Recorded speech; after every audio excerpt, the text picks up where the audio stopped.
Welcome back to episode 3 of the consequences of our actions. Yep.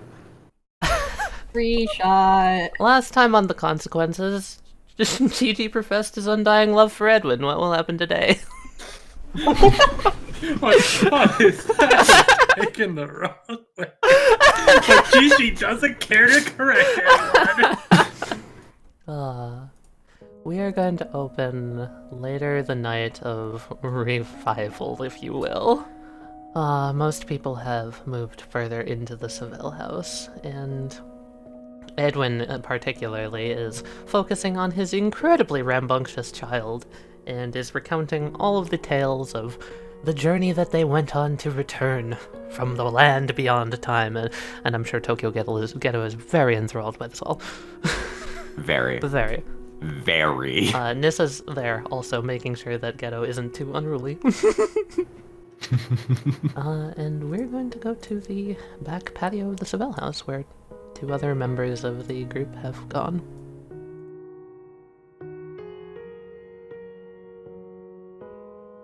Mallory's just kind of relaxing, really trying to, kind of rubbing her hands together.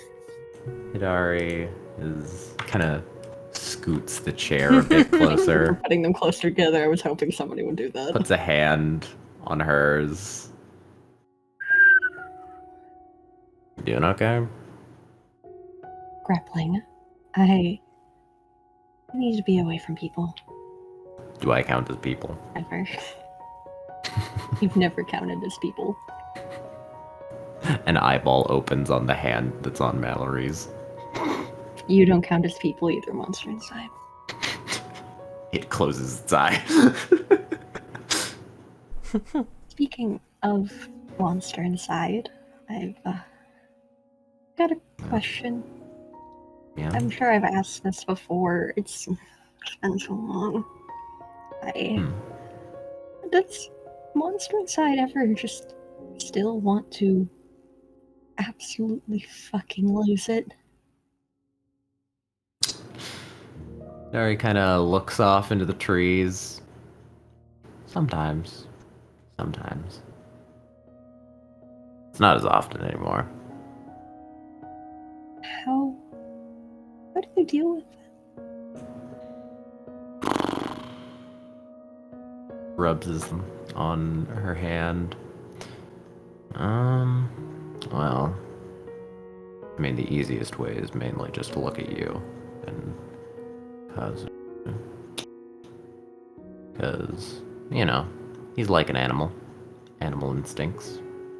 I mean, really, only thing he cares about other than me is you two. Everyone else can probably fuck off and he wouldn't really care. But, you know, sometimes he still wants to go out, feel the blood and all that, go on a hunt, as it would. Do you ever want to? Rarely. What do you do for that? You know, sometimes when I just hug you randomly, Yeah. like completely out of nowhere, Mm-hmm. like come from a different room. In my Yeah, that mostly. Okay. I'm grappling with so much. Hidari kind of squeezes her hand and then smiles and says, "Do I need to go into another room so you can hunt me down?" No, I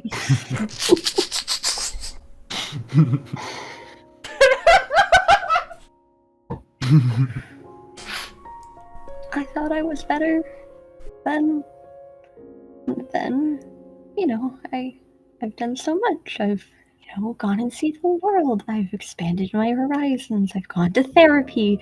I've done so much to change. Mm-hmm. The minute I was handed the opportunity to gain that power again and feel the possibility of absolutely just deleting someone, I took it. And I liked it. I wanted to hurt people. He scoots closer a bit. Yeah, I get that. I mean, I'm the one who almost killed him that other time. Remember that? Yeah. Yeah. That was a hard high to come off of. It's so exhilarating. Yeah. And I feel like I'm just inherently the worst person to have that kind of power. I mean, think about it, really.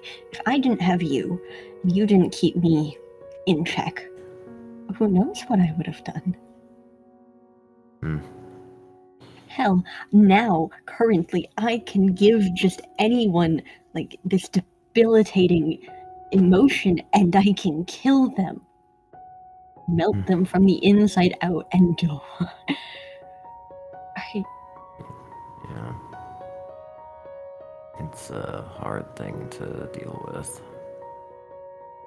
I just feel like I'm a complete disappointment to even consider myself better than I was. I don't think so. Little bird pops out. You know why I don't think so? Why? Because if you hadn't gotten any better, well, you wouldn't be here. You probably would have just gone out and done it. I know you're right. I just... Doesn't feel like it. No. That's fair. It's very gradual, especially someone of our ages. I would just, like, wipe some tears from her face. Honestly, we're old enough to be people's great-grandparents. Yep. We should get you another therapist. I'm okay with that.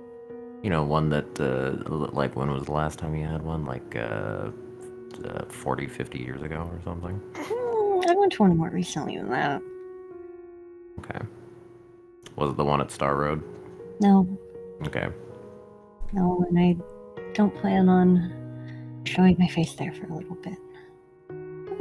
That is like a couple days. Fair.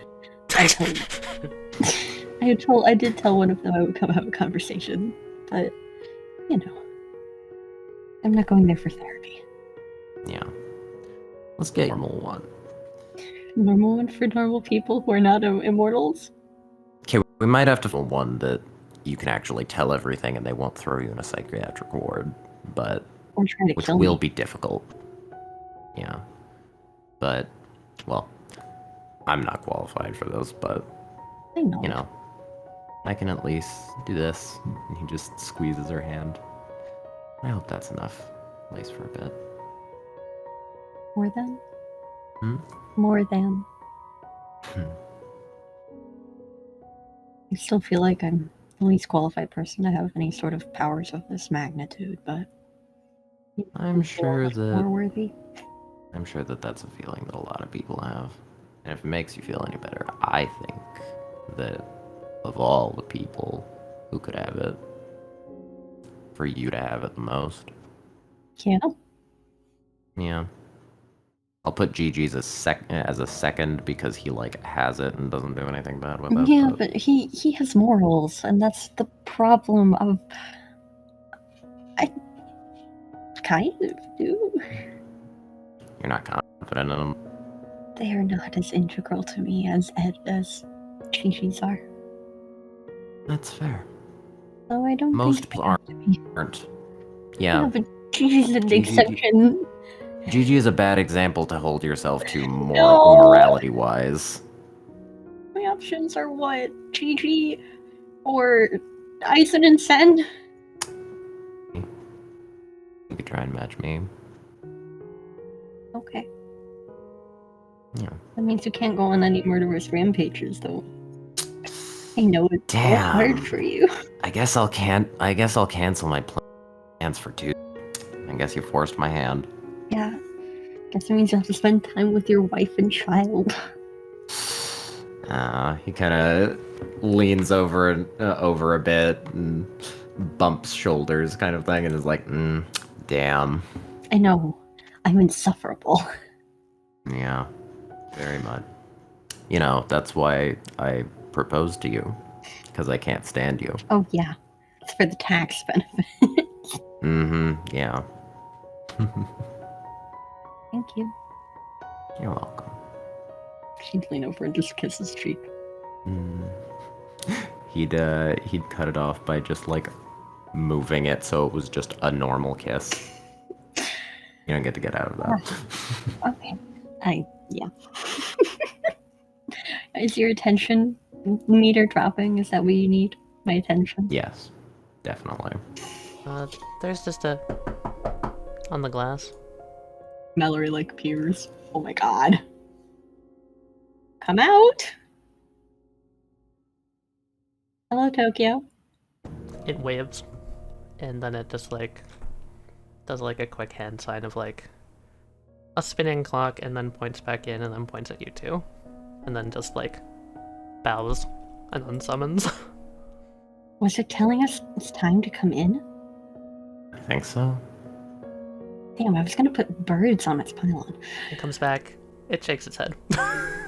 No? Have you been listening to us? It dips out. It pops back in. It nods its head.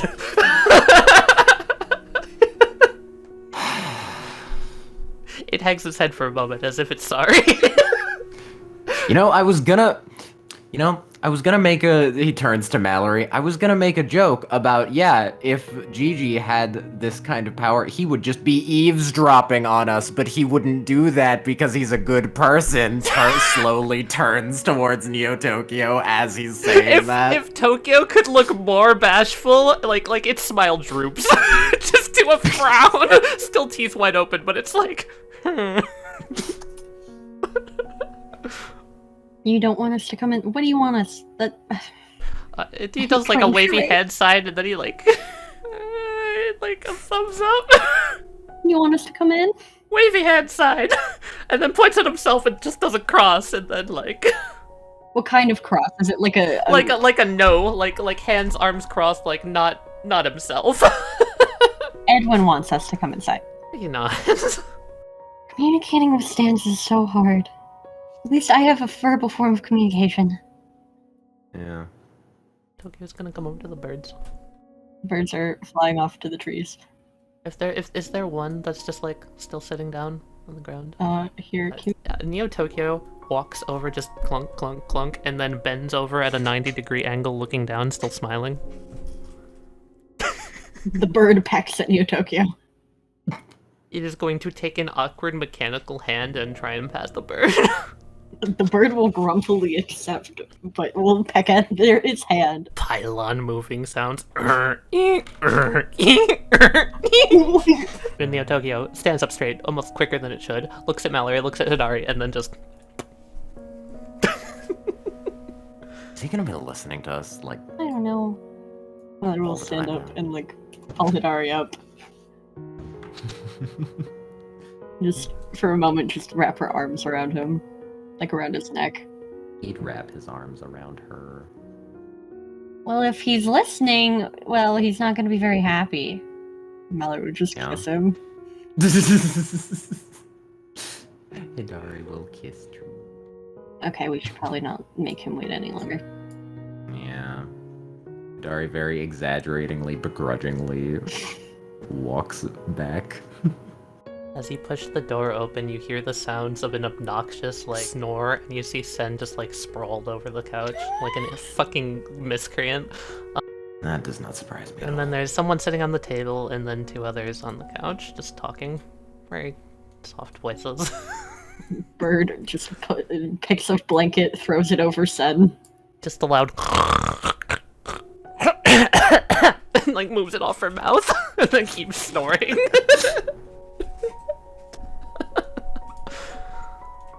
Hidari, yo, we should go hunting sometime, get the blood up. Mallory looks at Hidari. Yeah, sometime.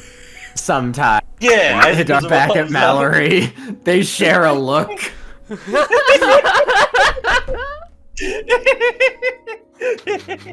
Mallory just comes over to Bernard. I'm surprised you're not asleep, Catman.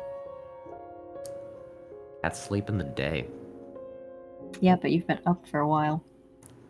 Yeah, look, I'm not used to my cat biology. Yeah. Especially since it's really confusing because these masks change some things, but not others. Yeah? Yeah.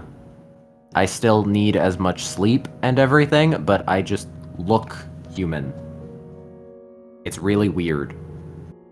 Yeah, I'm still getting used to the fact you're a fucking cat. I have better reflexes now, fun fact. Think fast. Throws his head at him. Bernard just like kind of moves out of the way really quickly, and it's like, see, I wouldn't have been able to do that before. No, you wouldn't have. Holy shit, that's cool. I can also see in the dark really well, which is probably more confusing because these are supposed to be human eyes. Look at me. Look at me with your human eyes. Bernard, something starts to like drift through the ceiling and just like gently bonks you. Seems to be asleep, but it's sleep drifting. Oh my god. That is Mallory's gonna grab the moon and just drag it over this way. And then like attach it to the bookcase. You anchor it to the bookshelf. You don't fall asleep with our stand summon. You know how monkey hens like naturally like curl up when they have pressure on them? It's got that like prehensile grip type reflex, so when you put its hand on the bookshelf, it just latches on. That's great. That's marvelous. I love that. Where's Edwin? Guest bedroom. Okay. So this entire time, JJ's just been more focused on something else than anything. Classic GG. Bird. The bird. Past the bird with one hand, continues working with like his phone in the other. Mallory would knock. Yeah, the door is open, and Edwin just looks over. He's holding a book, and he's going to stand and look back to the other two, just sort of in the bed. This is well behaved. I'm assuming Tokyo Ghetto is just asleep. Tokyo Ghetto sleeps like... Dribbling. And then stand up, and he's gonna just walk over here and gently place the book down on the table. And then come over out of earshot so he doesn't bother them. Mallory will close the door. First time I've gotten to do that in quite a while. Yeah, I bet. How was it? Nice. Nice being a normal person. Kind We'll of. return to normalcy. A stand and a creature from beyond time are in my bed. Not even my bed, your bed. My guest bed. But they're also technically my children. It's a very Mhm. weird feeling. Very. And you? It's a good question. How much were you eavesdropping on the patio? I sent Tokyo out there to ask for you to come inside because I wanted to talk. I didn't hear anything. Wonderful. Should I have? He raises an eyebrow. Nope. Hmm. Mallory will just come back over and lean on Hidari. He will let her lean. Hey, dead man, how you doing? Greetings, other dead man. Can I call you a Hey. ghost rider? Is that apt? I guess you could say that. I'm adapting. My body feels old and creaky. I don't think I have enough blood still. Work in progress. I can move my hands. Legs are work in progress. Yeah, I could always make you a wheelchair if you want. I don't want to bring up any bad memories, Gibson. Although if you're inclined to. But I thought it was hilarious. You were able to move that thing very well. Honestly, it looked ridiculous. Whoever designed your original is a madman that doesn't understand the beauty that can be done. Let's see. This. I must say I feel at a loss as for what to do. I haven't had choices about what to do with my life in quite some time. I thought I knew what I would want to do immediately, but I don't quite know. I don't exactly need to sleep or anything, so... I mean, if you'd like to sleep, we can make you sleep. Hidari rolls his eyes aggressively. God, you people and you're not having to sleep. Meanwhile, I'm over here with the thing that forces me 8 hours at least. I I sleep. wouldn't say it's exactly the nicest thing in the world. But if I could... There are about 8 hours in a day when no one else is doing anything. If I could choose, I'd probably, sleep once a week. Ugh. I can't unless I have assistance by someone such as... He looks at Giuseppe. Well, someone so much of a madman as to be able to do it. What, you can't be like a little sleeping Fangy over there? Gestures back at Son. Snoring. I don't know how that woman does it. I feel like it's an act. That's easy. She can just use her stand ability. As long as she's got the T, if I remember right. I cannot That remember. explains why that's active. He looks over at the Black Hill just drifting. Let's see. Do that. Do that. I can also make you feel sleepy. I just can't make you physically sleep. This is going to sound strange, but am I welcome here tonight? Are you welcome here tonight? What is this bullshit? I did not want to assume. Fair enough. Yes, you are welcome. I've been out of the loop for so long, I don't know You sound what's like an normal. old-timey vampire. I am an old-timey vampire. He tips his hat. I have the right to maintain some level of dignity around myself, even though I feel like you're slowly stripping it away. You don't need to be invited in. I don't need to be, but I like to be.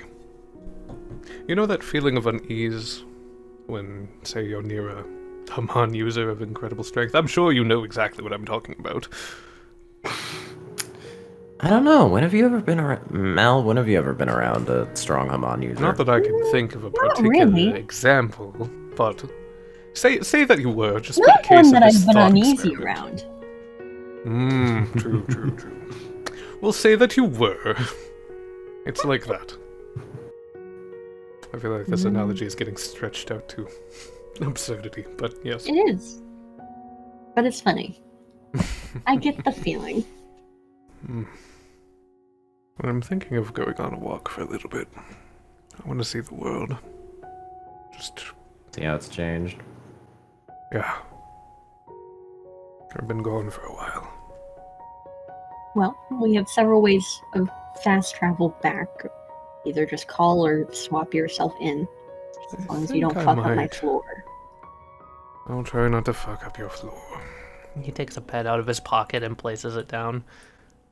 Want me to come with you? I gotta find my fucking phone This anyway. is my last pen. I don't know how it stayed in my pocket on the whole fall, but it did. Oh, well. It's probably because your body was in the real world. Still not entirely sure how that works. Yeah, where'd this one come from? If your body was in the real world. Hidari motions to Edwin, then what's that? We Stand had. bullshit. We Well, just maybe sewed it him back wasn't. together. When in doubt, stand bullshit. The genies. I can't exactly have myself seen very much, but do you have a coat, an old cloak, anything of that sort? A cloak? What kind of ridiculous? Yes, I have a coat. You're looking at me like this is a weird thing to ask. Is this a weird thing to ask? Cloak seems a little fantasy. Is that not standard? I have... Is your name Giuseppe Gibson? Cloak? Oh, yes, I have a cloak back at my... I wonder if my apartment is still... Bernard kind of leans against the couch and, looks over. I thought I was bad when I wore a trench coat and a hat everywhere. And then you passed it on. I did. As the primary surviving member of the Speedwagon Foundation's family fortune, I have to make it sure that everyone whom I encounter sees me as such. Except for now. Today. Where I don't want anyone to see me as such. Well, I do have a couple of your old coats that you left here after Christmases. That'll do. As long Are as they your in the front dimensions haven't... closet? Yes, they're in the front closet. Oh my god. What is that? What is what? That? He points at the tree. Oh, yeah! you fucked up my doorway. My door! I'll just push I liked that door. past the tree. He jumps into Oh, the closet. Comes out wearing a Oh cloak. shit! Yeah, there's The a. door! There's also Hidari kind of rubs the back of his neck. There's also kind of a hole in the second floor. Why is there a hole in the... Because of the tree? No, cause I was saving you from the thing. Oh, yeah, I knew about that one. Yeah. I'm going to pop out for a bit. I will be back before the night is over, but... Oh, hold on. Hmm. Not because I don't trust you, but because I don't trust you. Mallory will hand him the un-teapotted bird. Sweet hibiscus tea, where's your teapot? We? Don't talk about it. I'm wondering. There had to be a price. He holds a little bird in his hand. You can name him if you want. I'll have to think on it. But you don't even need to... He doesn't need to phase into you anything anymore. Seems when his ability got yoinked, something happened. Is this part of that deal you made? Yes. You'll have to tell me the specifics later. Go for your walk. And Edwin just gives a small wave before What falls down in his place? the lid of a trash can. That works. Just The lid of the trash can. It falls to the ground and then it does that thing where it like rolls around and the sound gets louder. as it, like- yeah, exactly. Just He like looks up, just like, Well, now I have to clean the floor. also with that bag, Sen just jolts up like, huh, what, huh? My floors! What the? Oh, there's a gunshot? Are we fighting again? No! yes, Struck the trash can on my fucking floors. we're fighting the biggest monster, sleep. Gigi, You're Yes. fighting my sleep at this point. I'm going to go do you find need a a bed. snap? The snack? A nap? Oh, no. No, I'm good, actually. I'm just doing some, repairing. Also, do you need me to fix the door? I would love for you to fix the door in the morning. Good, literally right No. now. No. Because I still have to go home. The sweet hibiscus tea faces into Giuseppe and he starts to feel sleepy. You are taking a nap. Hmm. You can fight me all you goddamn want. Right, I could. You could. But who would give first? It depends on how ornery I'm being today. Please take a nap. Sen laying down on her back over the couch, just like, Giuseppe, if you sleep, you can wake up feeling like a pretty princess tomorrow. Don't you want that? I'd prefer to have my dick tomorrow. Oh, you're sure? I can always arrange something for you. No, I'm good. I'm good. I definitely want my dick. Well, Your attachment to that piece of flesh is very, very interesting, Gibson. Does that sound like Edwin? Is that a good impression? It sounds weird calling you Gibson. it is, but it is also Please don't call hilarious. him Gibson. I could just do it to annoy him. It's not that annoying. This is how we end up with nobody sleeping. Oh, it's fine. Where's the second guest room again? You can take my old room at the front of the house. Are you sure? Yes. Hidari leans over to Eisen. Just teleport home. Probably could, yeah. But also, he's going to be coming back here in the morning. And if he goes home, he's not going to get any sleep or any sort of relaxation. That's very fair. Speaking of home, at what point can I get back to Ashley? Anytime. Gigi, if you go home, could you check for me? I might have left the oven on. Hidari says, oh yeah, speaking of getting to bed, Hidari uses Monster Inside and stretches out his arms and picks up Mallory. Hey, what? We're going to bed. Stretch arms. Hi, going. okay. You're also going to sleep. Yes, let me just check the oven. Good Are thing you everything's going to go connected. to sleep? Oh yes, I'll go to sleep in a moment. I'm just making sure that one of the children makes sure the oven is off. I just wanted to cross base with you on something. What's that? Edwin, Hmm. look, I know how you feel about him and all of that. Do I know that you? there's things... We've had conversations, Gigi. Unless there's something that you've been keeping from me all these years, I have a pretty good idea. What's very hilarious is Edwin thinks that I have a different sort of feeling for him, which makes me chuckle. I don't care to try to correct it. A different sort of feeling? Oh yes, I believe he thinks that I might be, or was, in love with him. What? What convinced him of that? Oh, seeing one of my memories that was me talking to an AI that I made of him during one of my moments of, very much right. anger, upset, depression, The etc. dark, depressing era of your life, as one is wont to go through. Right, I just wanted to check in and make sure that you aren't repressing any of that anger. Oh, anger at him? Yes, at him or yourself or whatever, what have you. Oh, I'm not angry with him. I'm angry with the persons that he was in that dark Sounds timeline. like you're angry with him, but, well, if you want to separate it that way, sure. All I'm saying is if you need to express your... She, like, throws her arms down and they just, like, donk on the hardwood. Undying hatred for something. I'm all ears for the night. I can go to sleep whenever, you know this. Oh, no, yeah, good. Anything, I am angry more so at myself at the moment. Caught it. I hesitated on something, What did you do? and now I'm second guessing myself and realizing I shouldn't have. Well, shouldn't have hesitated. What did you do? It's what I didn't do. She, like, sits up. The child was crying and didn't want to disappear. I could have done something in that moment. I hesitated and decided not to do anything. Have you given Zen back memories of her at this point? Oh, yeah. Okay. Do you know what would have happened if you had done something?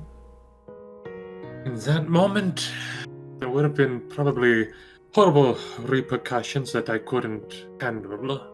However, You still feel guilty about it? immensely. She's a child, Sen. She had so much that she could have done in life, yet she had to give it all away just to try and make a difference. I mean, there's still one thing you could do. There's multiple things I can do. I was going to suggest go to the people that she cared about and restore their memory of her. Eh, That is something that you have the ability to do, and it's something that, as far as we know, won't break the little stability we've managed to carve out for ourselves. which is why I've been trying to formulate a plan. This one is actually very sound. Make myself unable to get specific card anymore, and see what happens. And pushes herself up and just, like, puts a hand on his shoulder and just says, "You don't have to rush into this. Oh, don't worry, I'm not. Good. And now Probably. you like to put your cards together and try things without asking anyone else's opinions. I am right here. I know how your ability works. And I think I'm decent enough at predicting things that you do." There is one card that I don't think I've ever told you about, Sen. Well, we can always change that, and also, like I was trying to say, You do not have to rush into this alone. Oh, yes, no. Dummy, That would be let me stupid. listen to your ideas. Let me tell you whether or not it's a stupid idea, because I know that you're like, oh, very, very smart and all of that. Yes, I do acknowledge that. But sometimes some of your plans are, really excessive. Oh, extremely so. However, I am making sure that before I submit this to the scrutiny of others that this is good. He's like still like doing some work on his like mobile device and then just sets it down. Alright, that seems like it's a good enough plan. That should work. Do you have enough for the night? Can you Yes. sleep? And it does seem like the oven is off. That's good. I could not remember. I was making croissants. Ay. You and your croissants. Alright, They're Heisen, you wanted to lovely go for back. snacks. And they're great for hot dogs. Anyway, At some point. Yeah, but if there's any way I can help you with your bullshit plan, I'd like to. Well, so he stretches. Whenever I use this one card, I have to use essentially every card in my index to create it. So I wouldn't be able to slot anything unless I slotted it prior. So I would need to make copies from your abilities if needed, etc., etc. Of course. sounds Kind simple of enough. tosses his pen at Giuseppe. Not right now. I have to prepare for this first. To even do this, I need to. I'll explain the plan tomorrow when people are awake so I can let them all know. Alright, take a You know nap. as well as I do that we should test the waters first before we go in heads first. Yes? Oh, very true. I don't fully understand how this card combination works, mainly because I only ever made it once. Are you using... Just be careful. Don't worry, I haven't done anything super deadly in the past. At least a year? 2 years? There it is. And besides, tomorrow's a new day. I have a very fresh I can dive once card. It's been a year of no mistakes. That means you're coming up on your quota. Very true. I'll fix that door tomorrow. Eisen walks over, writes Seedling on the tree. You shut our door! Oh no!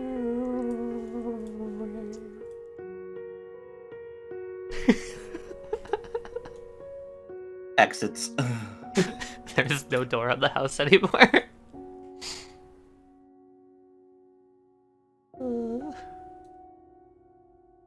Pick up the seedling. Uh-huh. Move it back to where the door would be. Uh-huh. Knives and pens.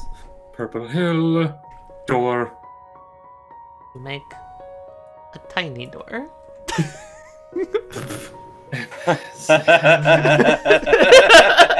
Let's see, what do I have? You have like one of those little mouse doors. I can make it to where knives and pens can adjust size.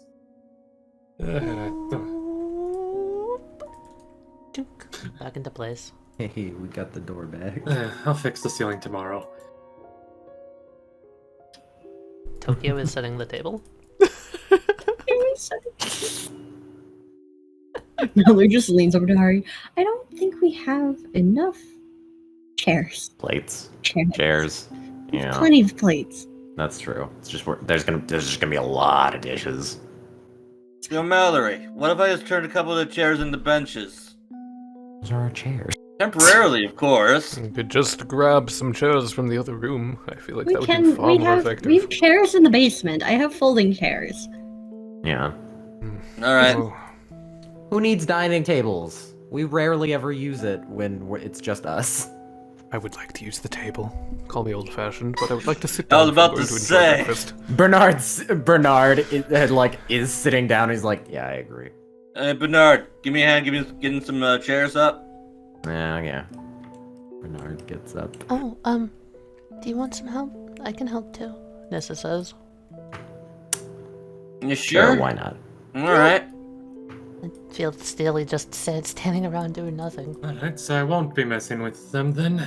Please don't. I like my chairs. What? I was going to just use some, like, pens and whatnot to bring them up here. You're going to use my method? Really? Oh, yes. I was going to use your method. Trust Do me, you it's even have pens for that? I still have a fucking palette of Electricity pens in my goddamn storage unit. You do? Yes, I do. Sometimes I've added to Good. them. Could I have them? Some You of can have them? most of them. Here, do you need some? Excellent. I have definitely ran I out. have other things from the foundation as well. I went to like one of the auctions that they were doing for like the furniture and stuff. They auctioned off my furniture. Yeah, didn't you build a replica of his room just so you could steal all of the You stuff? did We, what? we have the office. Don't worry. You Yeah. have you I stole your office. you stole my office. Yeah, Hidari looks over at Edwin, the entire the office. whole office, walls and all. I made a replica. Well, good. I wanted that place back, but I didn't realize I'd get that much of it. Right, you said you Listen, needed it's some. gonna be too much work to get all of the furniture and like steal it while it's under surveillance. No, of and- course. That would make too much sense for you people. Listen, I also bought a fucking warehouse. Why did you have so many warehouses full of nothing? Just They were random originally things. storing things that were useful or we could find uses for. Yes, 12 fucking, train storage units in a warehouse. And also a helicopter? I own a helicopter!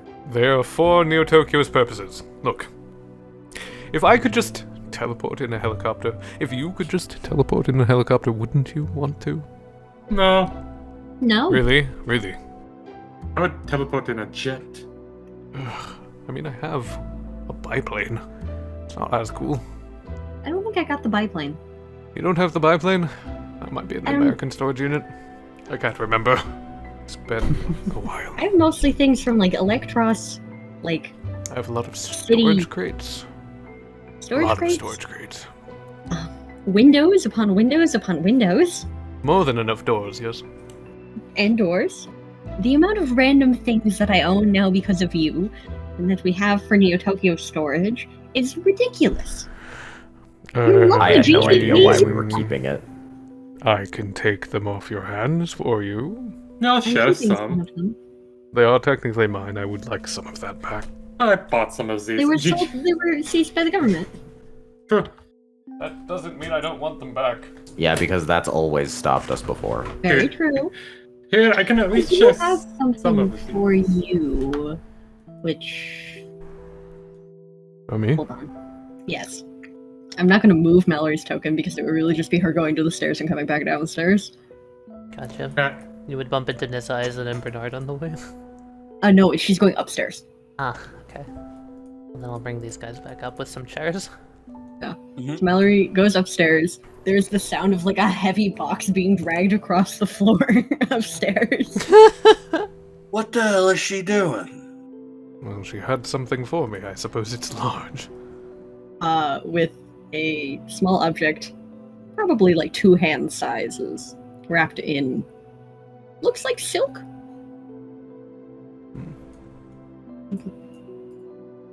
There you go. What is this?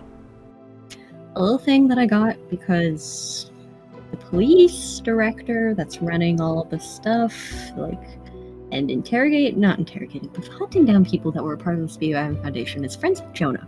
And Jonah asked for people not to be, he asked for her to basically not let them go too far. And she asked me if I wanted anything, and I'm sentimental, so I grabbed a few of these.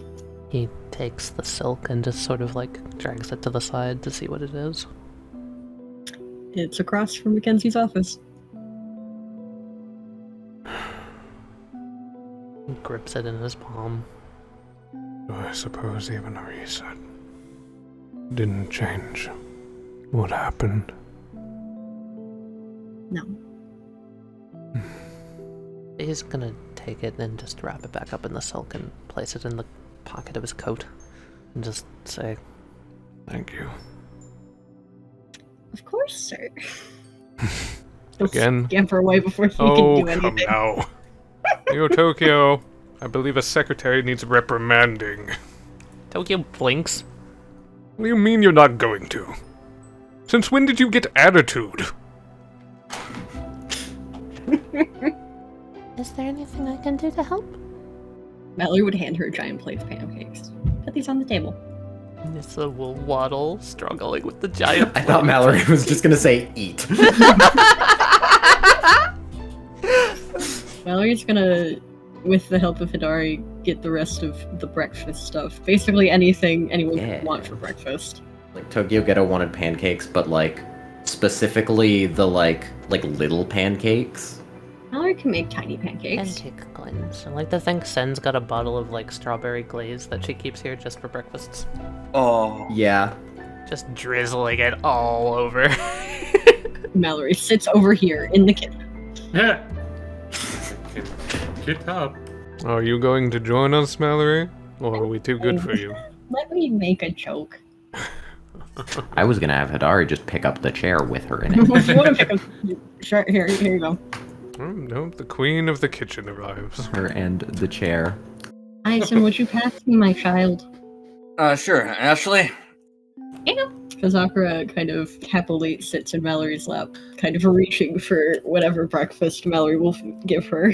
Hidari pets Primarily goes for whatever meat is on the table, and she just looks at Hidari. Look at what you've done. You've created a fucking carnivore.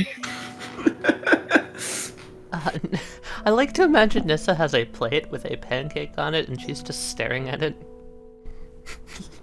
Gigi just looks over and just with, like, whispers, "Don't worry, I don't need it either. I just like how it feels." I figured it would be impolite if I didn't at least take one. Technically, while you're wearing that mask, you can eat. Can I? Yes. Her hands start moving on their own as she's like thinking it over with her words, and then they just bring it up to her mouth and she's just like, I guess I could and then shoves the pancake in. Sen, a mouthful of pancakes, is just like, amazing as always, man. Really good. Yeah. Good shit, always. Good food. I'm glad. Yeah, Kazakura. Bernard gives a thumbs up. Mallory gives a thumbs up back. Edwin is eating with the delicate, motions of someone who's afraid he's going to hurt what he's touching. Edwin, it's already dead. Just eat the damn thing. Glares at Aisen. Gonna hurt you. Oh shit, this is the first time he's eating. Yeah, it is. Yeah. He just kind of sniffs the little piece of pancake on the end of his fork. Gibson, Mm-hmm. do you mind if I could be able to stomach this? Normally I can't eat. Let's see. Purple goop is your tease thing, right, Sen? Mm-hmm. Well, no, rose tinted. So you want the pink one, that one. Oh, is that the normal? Mm-hmm. That's just normal here. Tap tap.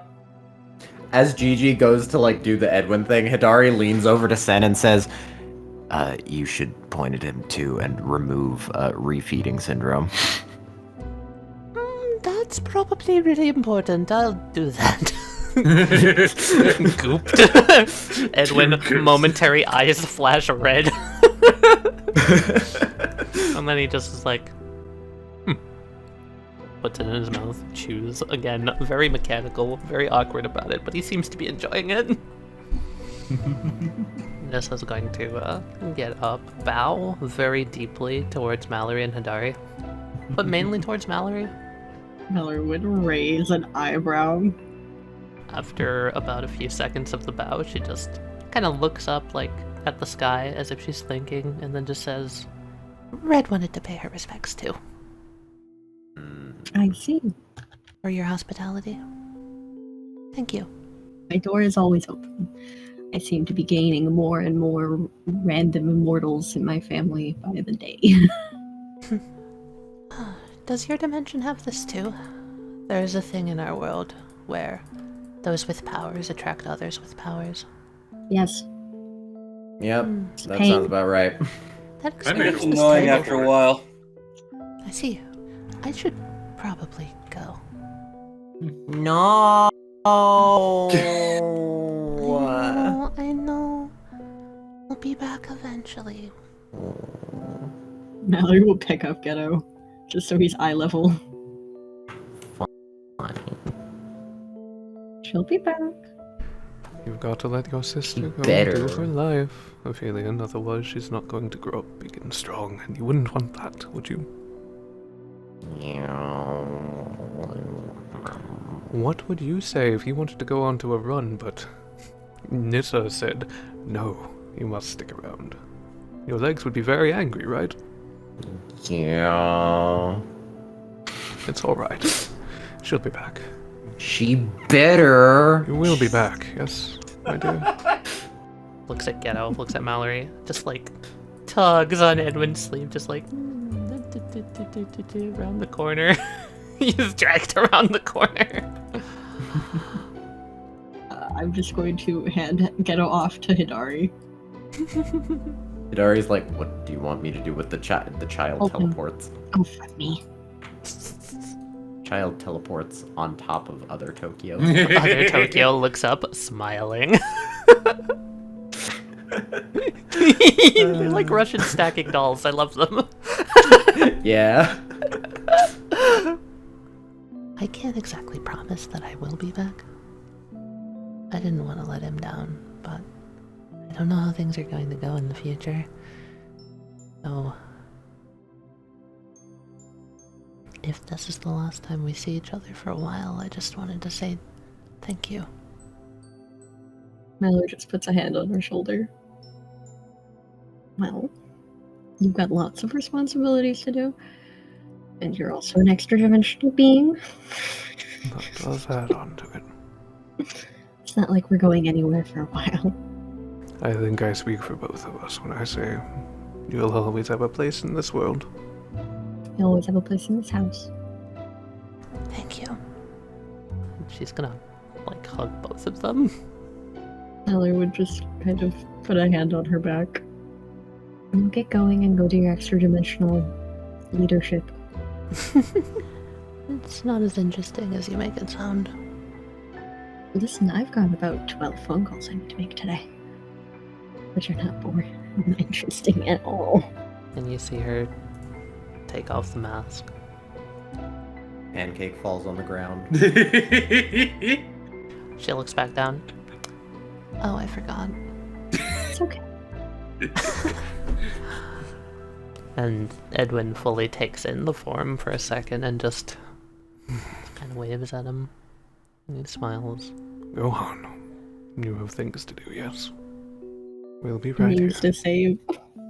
Red is going to simply just kind of pull open what looks like space itself and just step halfway into the precipice. You see sparkling stars beyond in a dark, sort of staticky void.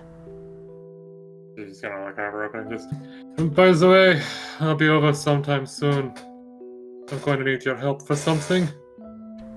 She looks back at Giuseppe and she just nods and steps through.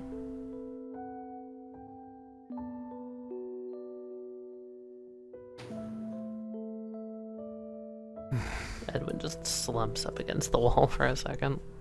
Mallory kind of puts a hand on his shoulder. You look like you're going to collapse. It's just a lot to handle. Yeah? A lot of this is going to be a lot to handle. But you've got plenty of time. And all of us. That is reassuring. Now come on, finish breakfast.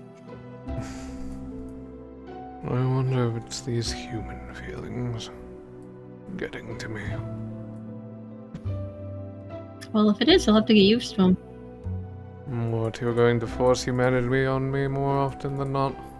At least once a year for Christmas. If I do it too much, you might get a heart attack and die. What time of the year is it, even? December. It's We're like December. 2 weeks from Christmas. 2 weeks from Christmas.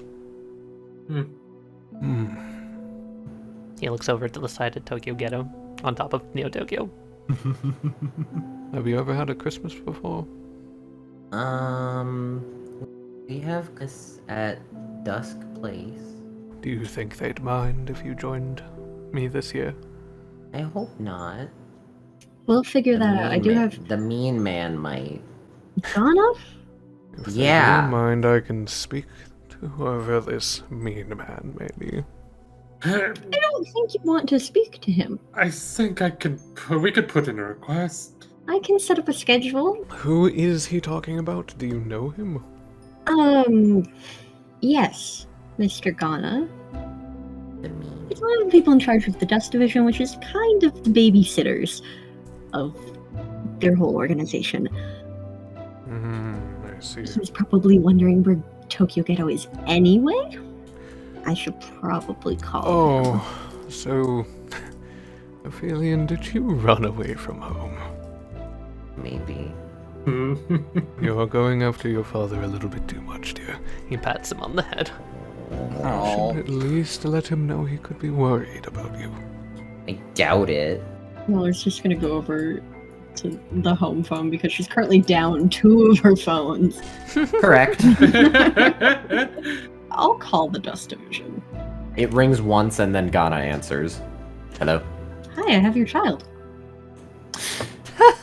There's a moment of silence, and then a few wires the phone, and as does a tiny man who balances on this globe. Hi, Ghana. Hello. I'm sorry about Tokyo Ghetto. Kind of my fault. You know, disturbance in the space-time continuum. Mm-hmm. Anyway, I'd like to set up a babysitting schedule where I can take Ghetto off your hands. Why? Simple reason. They are. I seem to have walked myself into a corner. I feel somewhat obligated, as I knew Edwin, and Tokyo Ghetto is the last remaining bit of one of Edwin's kids. I can see you trying to skirt around the issue. Oh my! Wait. He's literally in view, just He's barely. Very vague, barely in view. Barely, like his earring would be sticking out. Mr. Ghana, at the very least, like, understands that there's something up. What's the real reason? I may have met a genie and monkey-pawed myself into some conflicting situations. Such as? Bringing back someone, probably one of the most hated people alive. Dead. I know you don't care. You may only care a little bit, but it's not your Ghana's problem. eye twitches. It's not your problem. I'm just trying to take Ghetto off of your hands every once in a while. Ghana's eye twitches again, and then his brow. You need proof? Did you bring back Edwin Speedwagon? Perhaps. Ghana hops off Ghana. and immediately goes over to where he hears noise and everything, Ghana. and then hops, hop. And Ghana. then I would say, Hello, Kana. oh, hello, are you a leprechaun? What? Mr. Ghana? Hello. I'm so small. Hello. Ghana. Yeah, oh. Edwin, you actually recognize that name? Wait, I do? Why? Um, Why do I recognize that name? A man with the last name of Ghana worked for you. What do you mean? There was a guy who worked at the Speedwagon Foundation, during the whole vampire thing. He was head of accounting. Uh-huh, was he a vampire? Yep, you turned him. Huh. Because he needed money and got fired on Christmas. Huh. Okay. Edwin says, after just like staring for a moment, The same Mr. Ghana? That was my father. I see. I don't really see, but it doesn't matter at the current moment. You're Ghetto's caretaker? Yes. Tokyo Ghetto, is this the man that you do not wish to speak to? Meanie. Ghetto points at him, like half climbing on Tokyo's head, and points at him. Well, I promised you I would speak to him, and I will do just that. Mr. Garner. Yes. Look, I know that you may have reservations about me, and I did not see it as a good idea to share my existence so immediately and so broadly. He looks over at Mallory. Mallory's like, I don't want this getting out of hand. I don't want people assuming things about me. I don't want to have to explain to everyone that I'm not here to make enemies anymore. I just want to live a normal life. And that normal life includes my son. And he wants to be in it too. This isn't just a request from me, but a request from him. Ghana, without breaking eye contact, takes out a phone and says into it, G2, call Vard. You're going to meet at least one other person right now. One moment. Could be worse. After a moment of Ghana talking and saying a few things, namely, Vard comes out of the phone. Oh boy, Edwin recognizes Vard, right? Edwin would recognize the coat, I'm sure. It was one of the last things he saw. Yeah. Edwin just stares at Vard quizzically. Vard, you've seen this before. I know you've seen this before. It's the look of someone who's processing new events. It's essentially, bunny man in my kitchen. Yeah, bunny man in the room. Bunny man in the room. Vard looks at Edwin. Ghana explained the gist. And there is one thing that must be done first. Vard walks over. There's not really a vindictive energy about Vard. It's more a, like, I have to test something. Edwin is staring and is almost like, Tokyo is almost coming back, like, more defensively, like holding on to Tokyo Ghetto. Just kind of reflexively. Edwin turns in his chair and just kind of crosses his arms, looking at Vard. Vard sees this, looks at Tokyo. You look more alive than the last time I saw you. Tokyo blinks. Vard slowly moves one hand between Edwin holds up his Edwin hand, and... as if to stop Vard. Yeah? Just one moment. Yes? I've had a very long last 2 days, and I would appreciate being told what you're doing before I'm put on the hot seat. Very well. Gigi, can you come over here? And bring out ENC. Yes, sir. Pulls out a pen. Chucks pen. Trades places with pen. God, it was so Extra. Listen, it's been a day. Partner. And Vard puts a hand between Gigi and ENC, and the string becomes visible near Vard's hand. Vard takes it, Stray Heart takes it and tightens it, and then Vard does the strumming. It makes just a normal sound to everyone else. And Vard says, I will be able to verify that you are telling the truth in what you feel. That will put my worries at ease. And what do your worries have to do with my life, sir? What does it matter to you whether or not I tell the truth? It matters because I have people to defend, and I need to make sure that what happened 10 years ago won't happen again. As do I. And I will make sure that what happened 10 years ago does not happen again.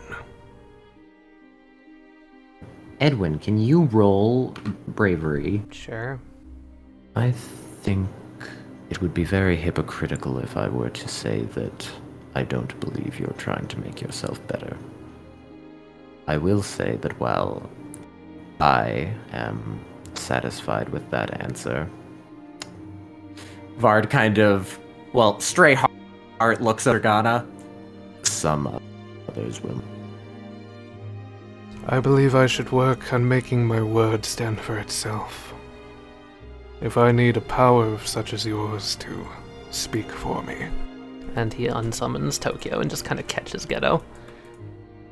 What kind of a businessman would I be? He smiles. Very well. And as Vard is going back to Ghana and everything, it says, Ghana, we're not telling anyone.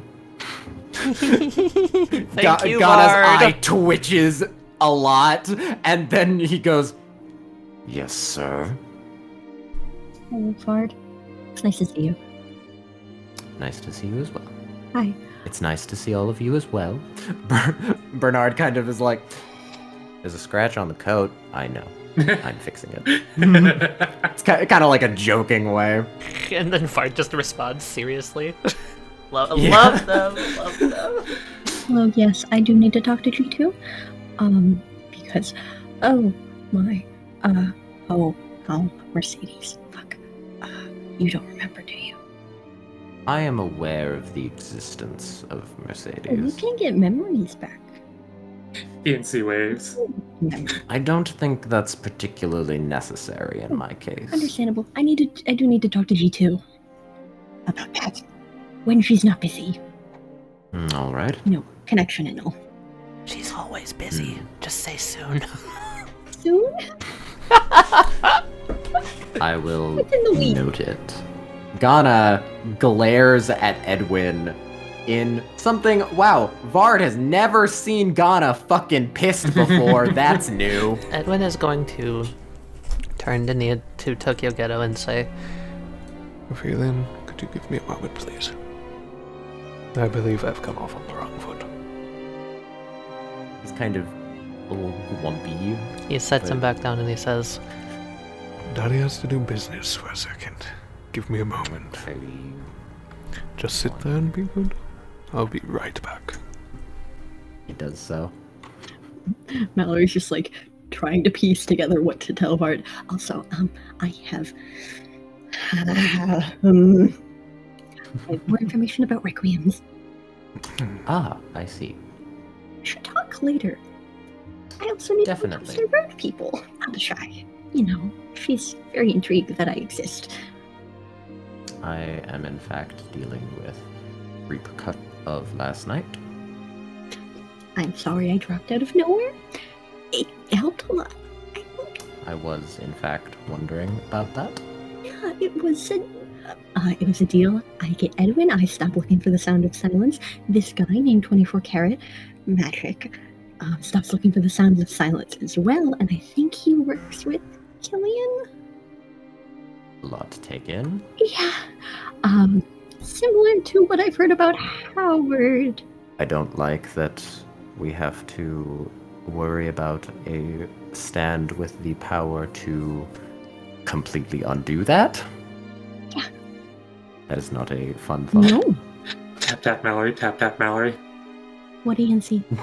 Pulls out binder, points at empty slot. We don't have the sound of silence card anymore. Okay. That was, I traded my ability to 24 Karat, and we gave him the permanent sound of silence card, so I'm assuming that's what they were after, was the ability. That would make sense.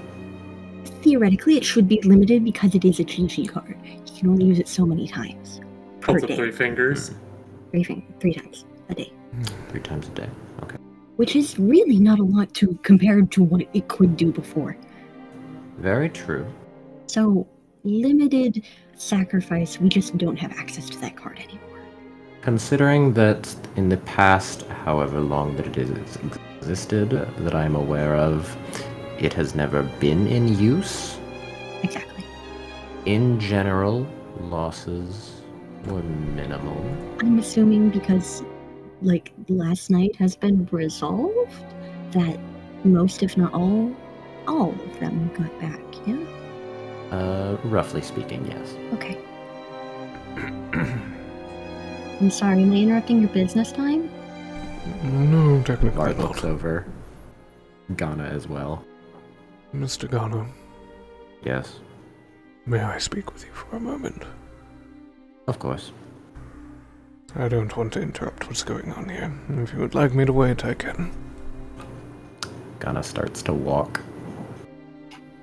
I'm just gonna fill in Vard. More secluded area. Yeah, you can just say, yes, Vard is filled in, and I will in turn say, Vard fills in Mallory. He's gonna head to the patio. Just pushes open the door. Edwin just kind of has his hands in his pockets and is looking out. Just kind of out at the forest. You're a very polite type, you know. I am, yes. You seem to do what is asked of you, even when you do not wish to. Correct. I know how valuable it can be to do things for yourself, I suppose. You harbor ill will towards me. I am giving you full permission to lay into me in whatever way you wish. Get it all out. Ghana looks at Edwin and says, you are the reason that my father died. He to work for you. You turned him, or at least someone under you turned him, which still leaves somewhat responsible. And he died in the apocalypse. I, at that point, was already a nightmare stand. I was the stand of his daughter. Hospitalized. I believe the same hospital that one Kelly Crossfair was in. It was bad luck that I was in range. I would consider it bad luck, anyway. So many tortured nights, listening to the screaming. But when I was severed, I went looking for my father, only to find that he was gone. Because he didn't want to turn people. And so your loyals killed him. I am not going to give you an empty apology. That doesn't solve anything. And I am not going to defer blame or claim insanity. But what I will say is that the man who made that order, He looks out at the woods. or more accurately, the monster, is dead.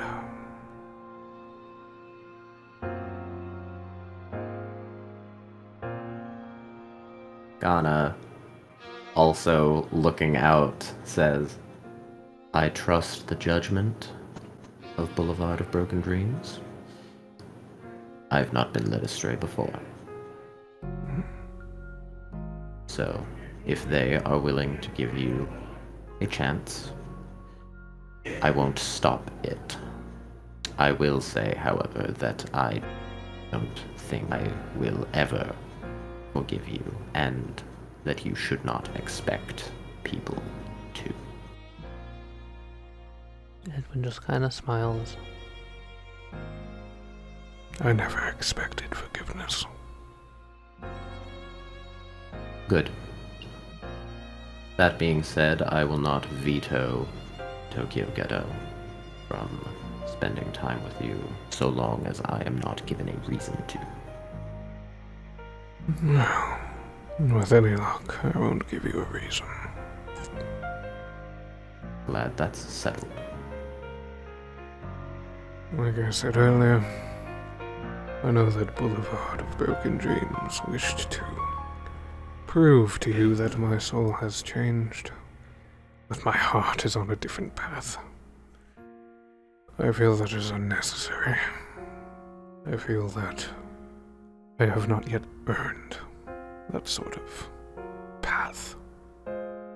If you do not see me as a changed man, then I suppose I still have more work to do. Very well. I do not have a lifespan, nor do you. So time will tell. Edwin nods.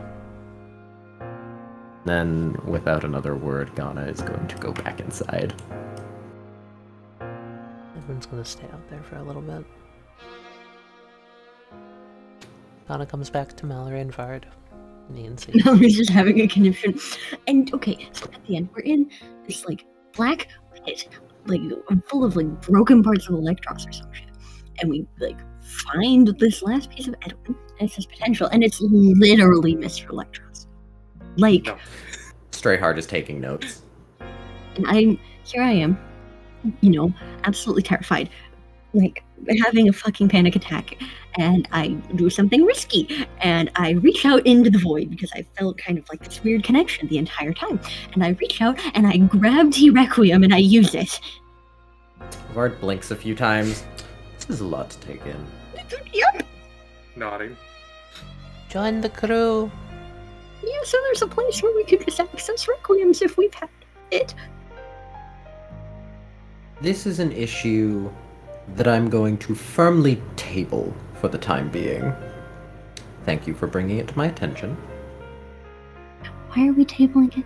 Because I have things to deal with as of right now. Vard, like, a little, like, beeping watch starts to go off. Time for me to go check in on the rest of them. The sliding door opens. I didn't mean to keep you too long. I can fill you in later. I can also fill in G2 and she can take notes. Yes. Wonderful. Hence why I'm saying that this is currently tabled. By currently, I mean for a few days. Take all the time you need. I'm going to take several days. Good. Well, it has been lovely chatting with you. And all of you, Vard motions to everyone else. This is always such a lovely place to visit. Makes me feel cozy. You should come back more often. Speaking of which, Christmas? I will see if I can fit it into my schedule. You say that every year. Yes, I do. Ghana sets down a phone and then looks at Mallory and says, "You don't have one. This is one of our burners." And then hops in. And Vard says, "It's been a pleasure." And Good luck. also Wait. goes into it.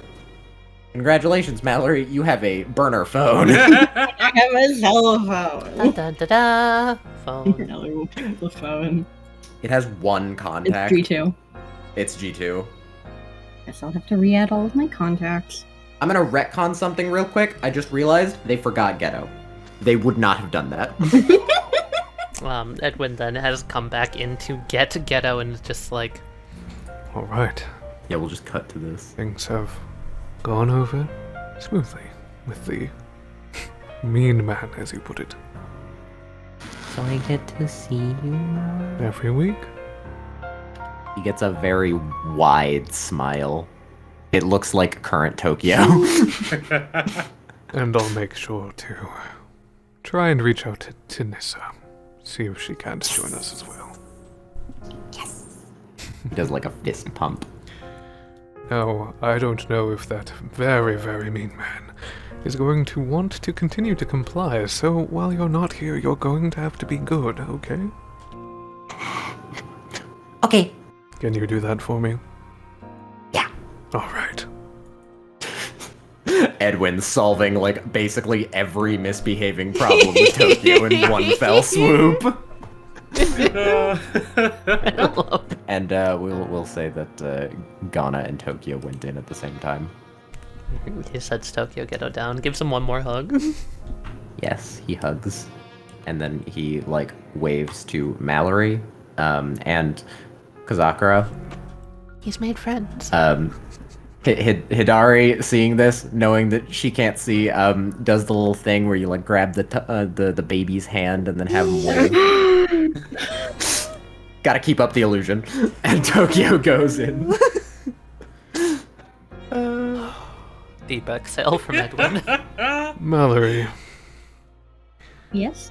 I know that you're in charge of my meetings and you like to make sure that I'm punctual, but could you please warn me ahead of time next time? Yeah, I'm sorry. I just... It's alright, I just was not prepared to be interrogated. I'll take blame for that one. Listen, I have not talked to Ghana, really, ever. I've talked to him about twice, 3 times now, and And they can he just... never mentioned that he had connections. No, let's just say I knew him in life. I feel like we'll keep that at that. ENC pantomimes, but you're dead. Stop mocking me. How did you pantomime that? I feel like every time ENC does something like that, there's just like She in should the just know sign background, language. just one of those. Oh yeah, Chichi does know sign language. Edwin seems to be pacing, and he has his hand in his pocket. What's wrong back there? Thinking. You're pulling on me. You took my joke! Whoops. He turns and he looks over at them. My daughter is missing because of me. I can't stop thinking about it. This family could be happy again. Alright, I guess I can tell you the plan. You have a plan? Of course he has a plan. It's what I was staying up for last night and focusing on something else besides talking much. Gigi pulls out his fancy phone and just puts it on the table. It's just a hollow projection. Let's hear this bullshit plan of yours. Alright, so with this, he just starts moving stuff around. I need to go back to the nocturnal realm for a little bit, spend some time in there. I'm going to try to make a doll, infusing it with all of the memories and everything I can get from the copies of it, at least, of Mercedes' memories, using certain combinations. Edwin, can you pull out that star from you still, possibly? Not here, but if we return, I'm sure I could. Good, which means I could probably tap you to get that ability again without needing to card. Which ability? Tokyo Nights. It's still there. I can feel it. Good. At the core of this doll, sacrifice my card, the Requiem card of Goodbye to a World. Using that as a base... I'm going to stop you right there, Gibson. That's the only defining piece of her that you have. Besides the normal Goodbye to a World card, I don't know how I feel about risking it, just like that. So we'll get to why I am doing that. I want to try and use the ability of Tokyo Nights, which, if I heard correctly from all the bullshit and testing, it can put you at peak potential. You can change objects between their timelines to elicit a high or low point of potential. Using that to put me in a sort of high state of potential, and use the cards that I never used against you all those years ago, in that times that never was. A combination of every card. Does that sacrifice the permanent cards? It doesn't. It will only sacrifice the one if I used it. The Goodbye Which to a is World. World's Requiem. Yes? I'm going to need help with this, because by combining all the cards, I will need to be able to have access to, well, all of you, so I can increase stats and everything. On top of that, I'm going to need you all as well to make sure that if things start going horribly wrong, you help me abort.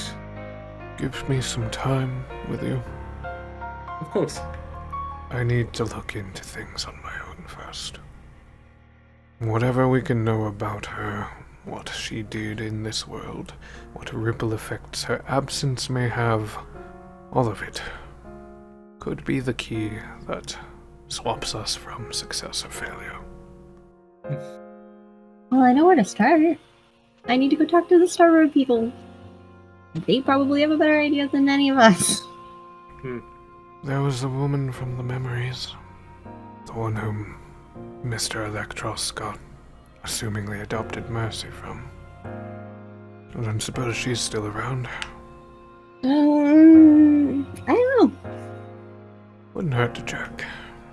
Well, I need a few days to get everything set up, so give me like 3 days tops. I told Vard that we need to talk to G2 within the week, so she can get the Maria memories back about Mercedes. That might also be really helpful. Very true. And you, she points at Edwin across the table, should go talk to Collins.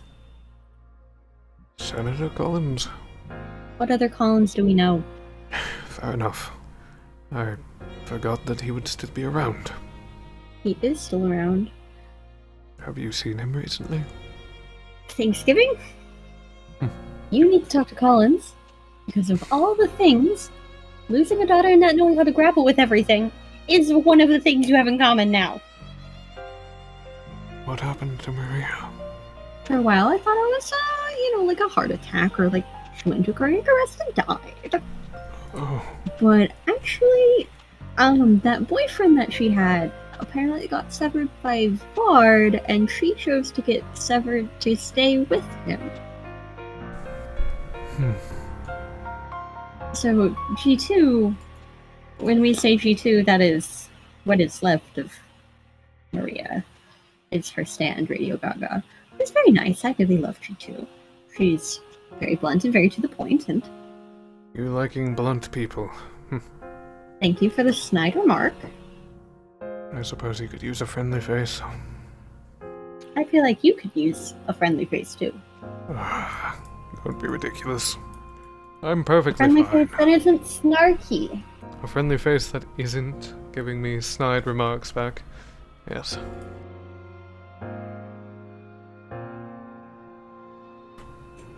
You are at the front door of an old but familiar building. Wesley, how's the building look at this point? Curtains are all still closed. It always looked like one of those old-fashioned manors and everything, but now it looks like one of those ones where, like, vines hang over the walls. It's been 10 years. Do you think he really wishes to see me again? That is a good question. Maybe? I mean, I don't... Kind of tries to think back to remember if Mr. Electros did anything horrible to Collins, and she's like, Nothing comes to mind. Nothing comes to mind that what you might have done, so I feel like My why memories not? are not saying that I had done anything either, but they're foggy still. They don't fully feel like mine. And if all goes poorly, I mean, I can always just leave, but, I feel like we'll be fine. You're my insurance in case something goes horribly wrong. He puts on like a forced smile. Might as well. He's going to just...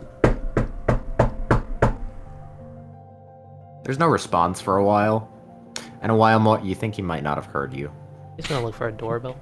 There's a doorbell. Neo Ding Dong. Author's note, the doorbell has the tune of Peter Pumpkinhead. Anyways. Oh my lord. The door... Xander opens the door. Edwin, hands clasped, looking very, very awkward. Xander looks, blinks a few times, rubs his eyes, blinks a bit more. Hello, old friend.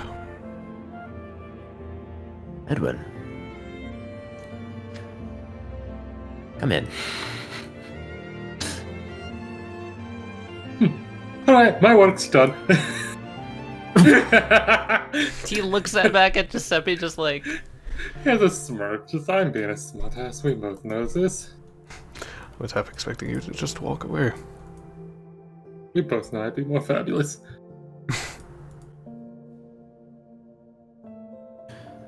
So, how are you, Kitten? It's quite a long story. You remember Mallory? I do. She She bothers you for Thanksgiving every goddamn year. Yep. Edwin wants to make sure he's being polite. Yeah. She hatched a plan and met a genie? It sounds absurd saying it out loud. That's all that I need and somewhat want to hear. At least at this stage. I can give you the specifics later. Yeah, walking through, specifically Edwin would notice this. Gigi, it's a bit less so because it was more gradual for Gigi. The place is a lot more unkept. There's more dust everywhere, a few cobwebs.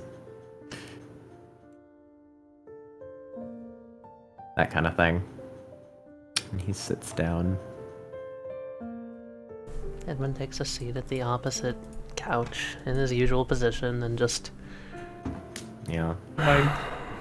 Well, I just happened to be in town and figured I'd drop by. I appreciate it. First visitor I've had since I had that party last month. How are you? I'm doing well. I suppose you could say, me too. Not a lot to process in a very short amount of time. I see. And I've learned of things that I'd forgotten. Such as? Well, there's a reason Giuseppe's here, other than just to visit. But I must be sure. Xander looks over at Gigi. Hello. Mr. Gibson. How are you doing? Is the Security system holding up? It's been quite well since your last check-in on it. That's good. You remember when my son used to come over here to visit? I do, yes. Do you remember why? Because Maria was fond of him? He smiles and shakes his head. Maria was fond of someone. He looks quizzically. I suppose you don't remember Mercedes, do you? The name does not ring a bell. Would you like to? Yes. He looks over at Gigi. I assume that's why Mr. Gibson is here. I have a very good set of skills, and they are... I'm aware. Let's see, when... Kind of like looks around, like half expecting Yancy to be next to him, because he was going to try to summon him, but weird. Yancy comes through a wall. Weird. Let's see, that combo... That's new. Oh yeah, that calls them Faces of the Past, but technically that an offshoot of a different stand that I accidented upon. It's a story for another time. Indeed. He's gonna send it over to do the thing. Xander, as the faces of the past place the skeletal hands on either side of your mind, you feel almost that easing sensation of your muscles relaxing, as if your brain itself had been tensing. And it all comes flooding back to you. And you remember being in this room, right here. And just behind Maria, you see in your memories the face of someone you had somehow forgotten. Xander just sits there for a moment processing. Xander looks at Edwin and says, I'm annoyed that I forgot my daughter's one of her best friends, so I can only imagine what's going through your head. His brow is furrowed in pain, and you can see Edwin just looking over at him, kind of distantly past him and more so at the record near Giuseppe. Honestly, I don't know how I keep myself together.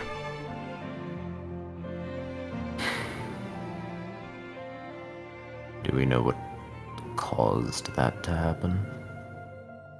You know of the Great Reset? I do. I didn't until just yesterday. But apparently, that was her.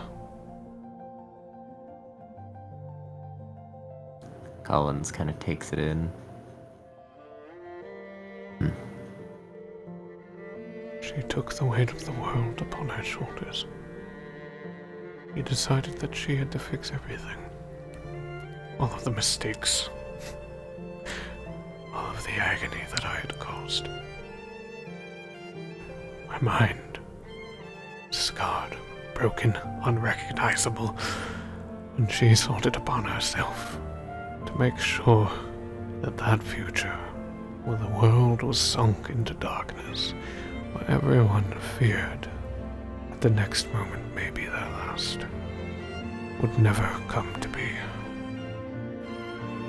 I was able to speak with her again, you know.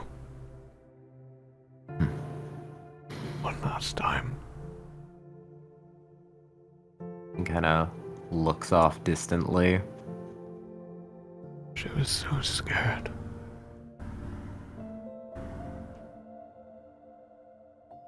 Xander looks over at Gigi. Hey Gigi, can you make a bravery roll just so I can have something to. Xander is exceedingly good at looking at someone and like seeing past all the surface stuff. This is a trait that I gave him after after the whole like Mallory thing happened, and he had to like look into people to see their character. Haha, it's funny because his stand. So him and Edwin are just like blunt and don't emote.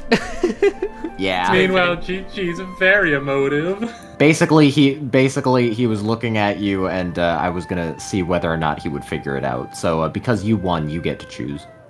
Oh god. You'd probably like see that this conversation topic of Mercedes sacrifice and all that stuff weighs heavily on Gigi, and he's heavily contemplating stuff.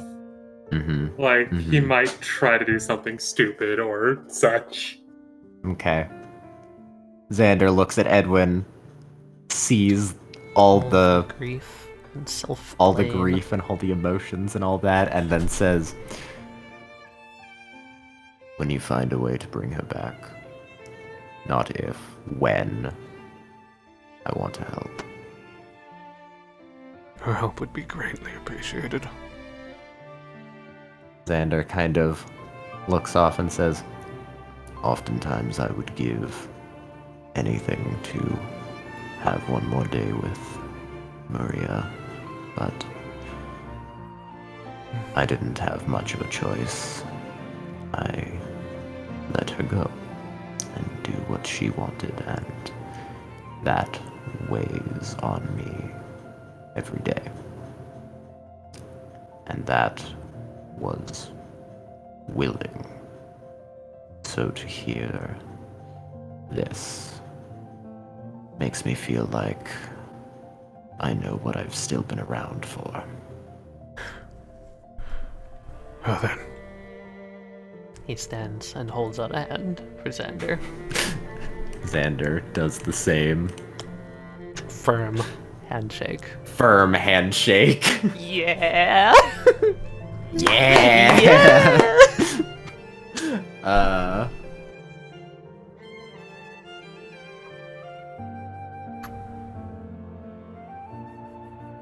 Franklin is doing paperwork. Franklin is actually doing like 3 bits of paperwork all at the same time. Franklin, sweetheart, please. No. Franklin looks up. "Oh, hello." Hi. I was hoping to be able to speak to Abishai Soriano. Let me check with her. Kind of, Franklin would probably type a thing on a computer. They probably have like a messaging press an intercom or whatever. system Yeah. for the. It's a thing of like summoning Abby. Summoning her. Summon. What's up? A woman named Mallory is here to see you. Mere seconds later, the door opens. Ah, here you are. Would you mind watching me? Oh, of course. Franklin goes over. Yeah. Hi, what's your name? Kazakura very kind of sheepishly waves. Mallory's just like, this is Kazakura. Hi, Kazakura. Franklin will offer like a hand. Kazakura will grab. gently, like, not really grab, but just kind of place a hand. Franklin will gently hold. Gives Kazakura a kiss on the cheek. He'll be okay. They're very nice. And I'm sure there are other kids for you to play with. There are. We have a few. Franklin would like be talking a bit to Kazakura as they went along. Franklin with the incredible child skills. Incredible child skills. Yeah. Aww. Huh. Yeehaw. We're not alone, Waves. Rachel is also seemingly working at this desk. They're both multitasking while Carlos is out on his date. Yep. It's amazing how much Carlos does for this company. Way more than anyone would ever give him credit for. Yep. Sakura will kind of hesitantly kind of come out and kind of sit by Jody. Jody crawls. Oh yeah, technically you'd be able to see Western Promise because it is a holographic projection from a Roomba. Sakura kind of looks at it like it's very, very weird. Yeah. Huh. Katie, think fast. Roll bronze as Kazakura. Jody's trying to grab your nose. Oh god. Your nose is about to be fucking grabbed. Oh! Kazakura avoids the nose grab. Sakura like grabs Jody's hand. No! Jody gets angry eyes. Sakura returns the angry eyes. We're not alone. It's just gonna sign. Rachel's gonna sign over to Franklin. Who is this? This is the kid of someone visiting Abby. Mallory. Angie. Tell her thank you for Halloween, and also if she wouldn't mind talking, I wouldn't mind catching up a little. Franklin gives a thumbs up. Not much idea what that means, but we'll do it. Rachel sits down satisfied with that and gets back to work. Franklin delivers the message to Mallory real quick, and then proceeds to go back to work. Okay. We could go down to my office if that works for you. It depends on where you want to start. I have a feeling that we should probably do this somewhere private. Wonderful. Mallory pulls out a card. Oh boy. And she holds out her hand. Abby just gives an inquisitive look and then takes it. I will plots point myself a Faces of the Deep card. Oh boy, oh boy. And step into my Nocturne. Your Nocturne. Alright. Where in your Nocturne? Preferably the big open space. The big fight. open space? The fight space? When you use the Faces of the Deep card, your hands turn skeletal for but a second. And you rip a hole in space and time and step into your own Nocturne.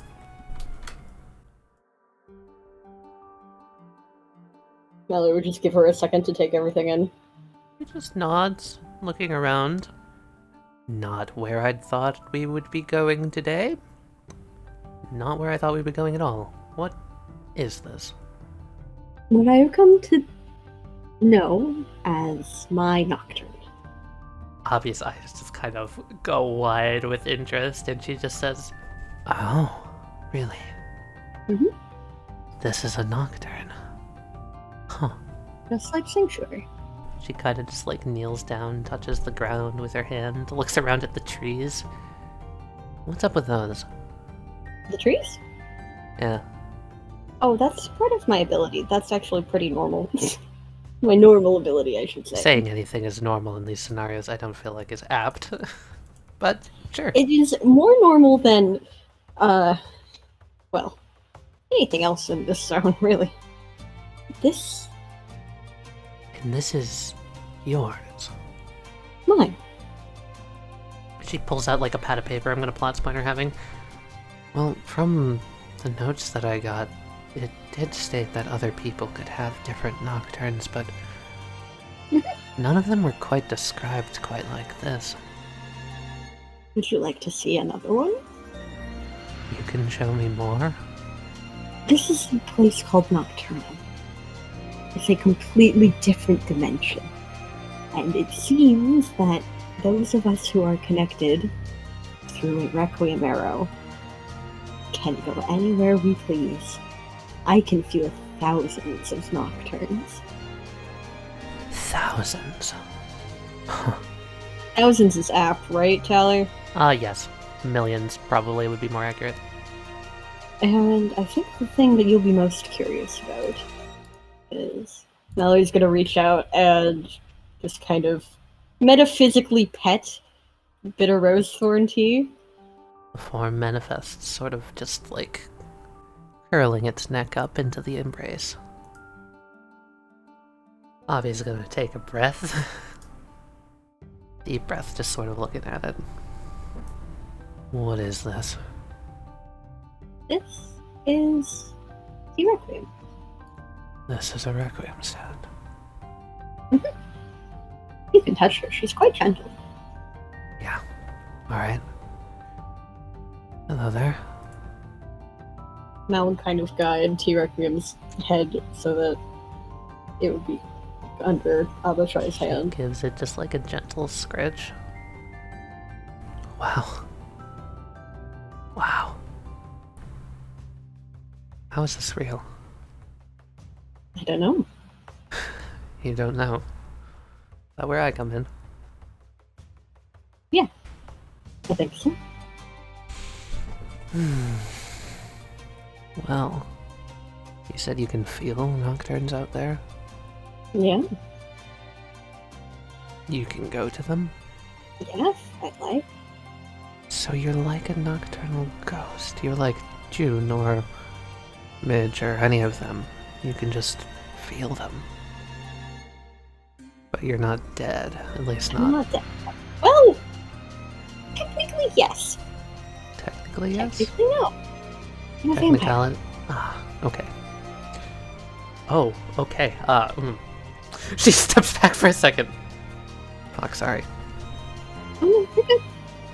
Yeah? Okay. Alright. Well, the whole SBF 5 billion or whatever the heck they call it isn't super well widespread yet. No, it's not, but I literally am best friends with one of the producers.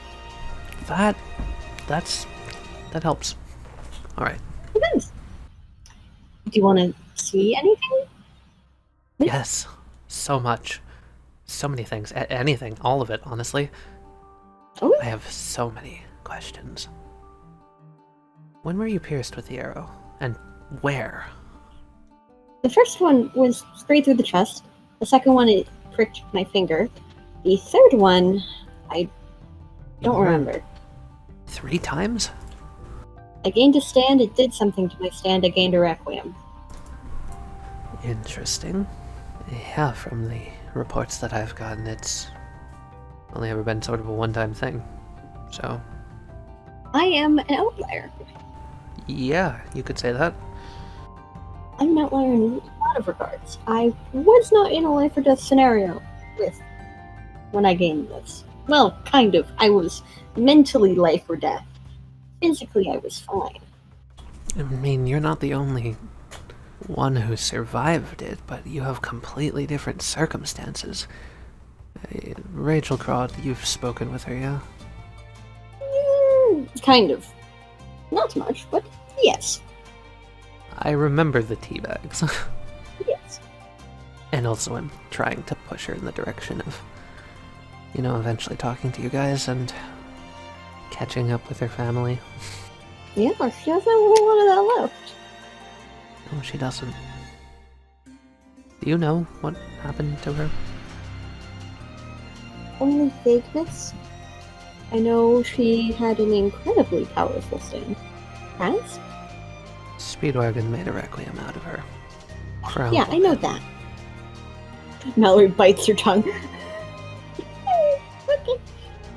She survived, and as far as I know, she can't just enter this place. No, I can't just enter it. You can't? I have What? to have the card. Mm. Or be in an Nocturne. So if we were to say, from what I understand, go to Sanctuary, I could jump. And it's... Okay, you know about Sanctuary. I have a question then. Could you just go to Sanctuary from here? Oh, yeah. Do you mind if I see that? Sure. I'm gonna unsummon T Requiem. Kind of folds back into the space. How does this work? Well, first you take my hand, Alright. and then you jump. And Mallory will just full-on drag her and jump into the pit. Wind whipping past you as you fall. There seems to be like an exhilaration that like runs through her as you fall. She's enjoying this. And the wind whips past and you land in a small patch of grass. And we're here. Wow. An alternate dimension where any space can be accessed at any time. Fascinating. You can feel all of them, can't you? Yeah. Every single one. What would happen if we just picked a random one? I don't know. I mean, I've only been to a couple. I've been to my own. I've been to this dark, some would say like the bottom, the darkest point. There's a whole lot down there. Snort. Heavy exhale of air, and you see a small woman walking over the grass. Abby quickly makes herself apparent, so it's just like June doesn't panic, and June relaxes her posture just a little bit and says, "Hello." It must be June. Yep. Who are you? My name's Mallory Sebel. Hmm. I had a requiem at one point. And Avishai is making me test my limits a little bit. Yeah, seems like we've got a whole world out there to explore. I hope you don't mind my intrusion. Oh, no, I don't mind. I was more so just confused. Most people don't come to me when times are safe. I was worried. But you're more than welcome to stay. Mallory just kind of does the slight head incline of like a thanks. He gives one back. Mallory kind of looks around, flinches at the arrows. Hey, Mallory, give me a brains roll. I did R / R. R/Mallory moments. / Mallory moments. Spot the slightest hint of bright green hair. Mallory kind of furrows her eyebrows. Who all resides here? Myself, Midge, she's over in the cabin. Cole and Kelly over there. She turns back to the merry-go-round where, Kelly and Cole are playing cards with cards made out of sand. Seems to be a game of, well, it's weird. It looks like solitaire, but it seems like they set it up so it can be played by two people.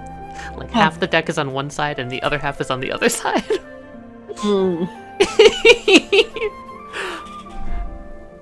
And and orange-colored skies giving them tips. And then she's like, and Mercy Joestar. Mercy? Mhm. Mercy is here. Mercedes. Yes? She tilts her head. Mallory just kind of sits there stunned. Abby looks between June and Mallory. And then just like... Wait, I thought you knew everything about... You didn't know she was here? I can't really. I mean, I can sense where things are, that they're here. I didn't know Mercedes was a person until like 2 days ago. Even though I'd known her for all of life. You know, memory wipe. Yeah, I've heard about it.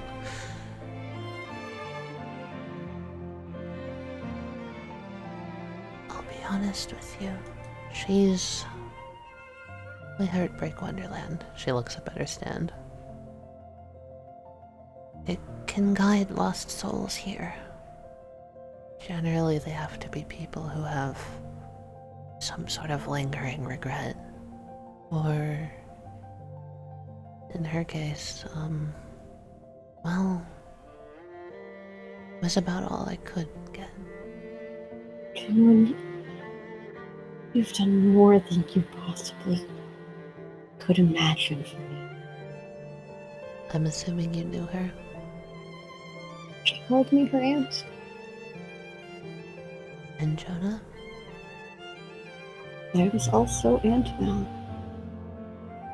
I was the one Edwin always called to babysit when they were younger. June holds up her hand. Well then, I definitely need to apologize for how I first approached you. You're more than welcome here. Thank you. May I? She hasn't had much to do. We all hang out and try to pass the time, but time doesn't really happen here. No, it doesn't. It's a little hard to tell when we are. I'm sure she'd like to have a visitor, but don't expect her to remember everything. She's been struggling with that. Yes, I expect nothing less, honestly. The fact she exists at all. Wow. I did what I could, like I said. You are one clever girl. June's cheeks slightly blush and she's happy. Also, I'm so sorry that you got stuck in that dress. You're the first person to notice. It's so uncomfortable. She like holds her hands up to her cheeks. I was at a gathering. A gathering. She just like kind of holds her hands. It's hard to remember exactly. She then tilts her head to the side and like lifts up the side of the hair bun, and you see a bullet hole in the side of her head. Mallory flinches, like winces, really just She quickly puts it back down and she says, "Yeah, some of my memories got splattered. I don't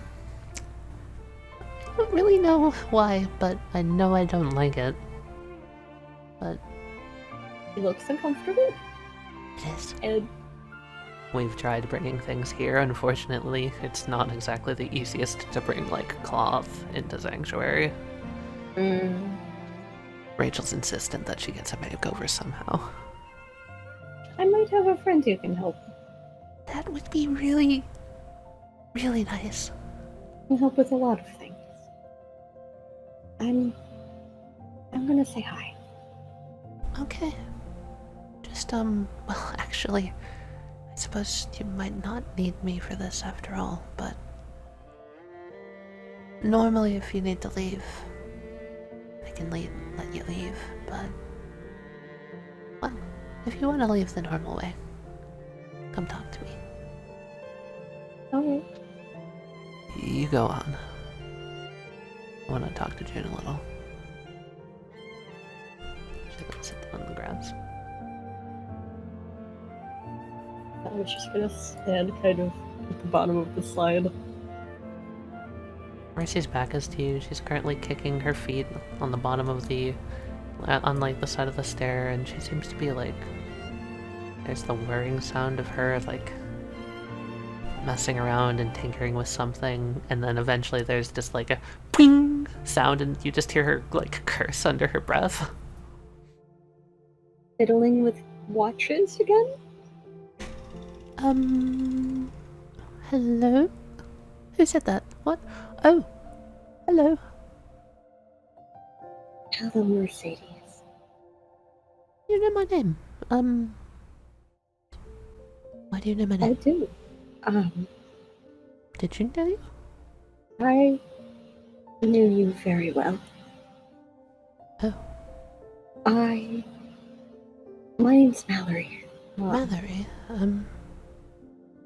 Alright, I was, well, you called me Aunt Mal. you can't see her eyes, but there's the, like, sort of pained furrowing of the brow.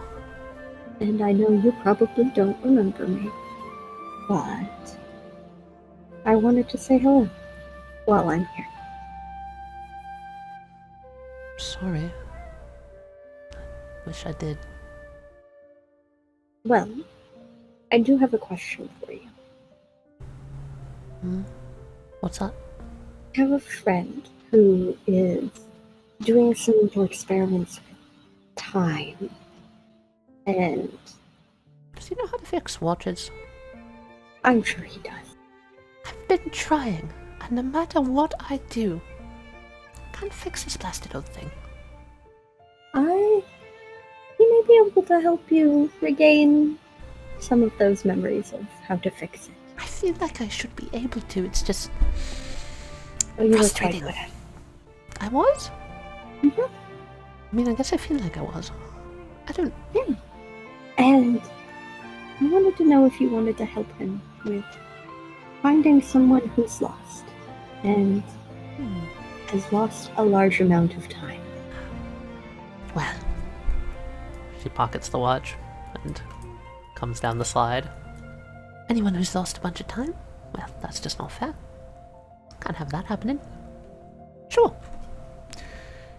How exactly do you want to get my help, though? Because... It's not really a problem. You don't have to go anywhere. But I just wanted to ask you while I'm here, and I can go tell him that you're willing to help. Yeah. What do you want me to do exactly? I'm trying to get better at repairing things. I haven't fully figured it out yet, but if I touch things, I can sort of bring them back from whence they came, if you will. Do you know Sebastian? I don't. Oh, he's a friend of Jonas. I'm surprised you don't know him. Well, okay, whatever. Anyway, there was this whole thing that happened across the city, and I got a snake, a really big snake. Mm-hmm. Like a pet snake, but it wasn't a snake, it was like a stand? Sort of, I think. Either way, it was really scared. And I sort of knew that feeling. It was broken, so I kind of wanted to help it. And I made a friend. I think I helped it. So, I think I can help you too. Alright. Can I give you a hug? You can say no. I bet you don't get a lot of hugs while you're here. I don't. No, I don't. Mallory will kneel down and open her arms.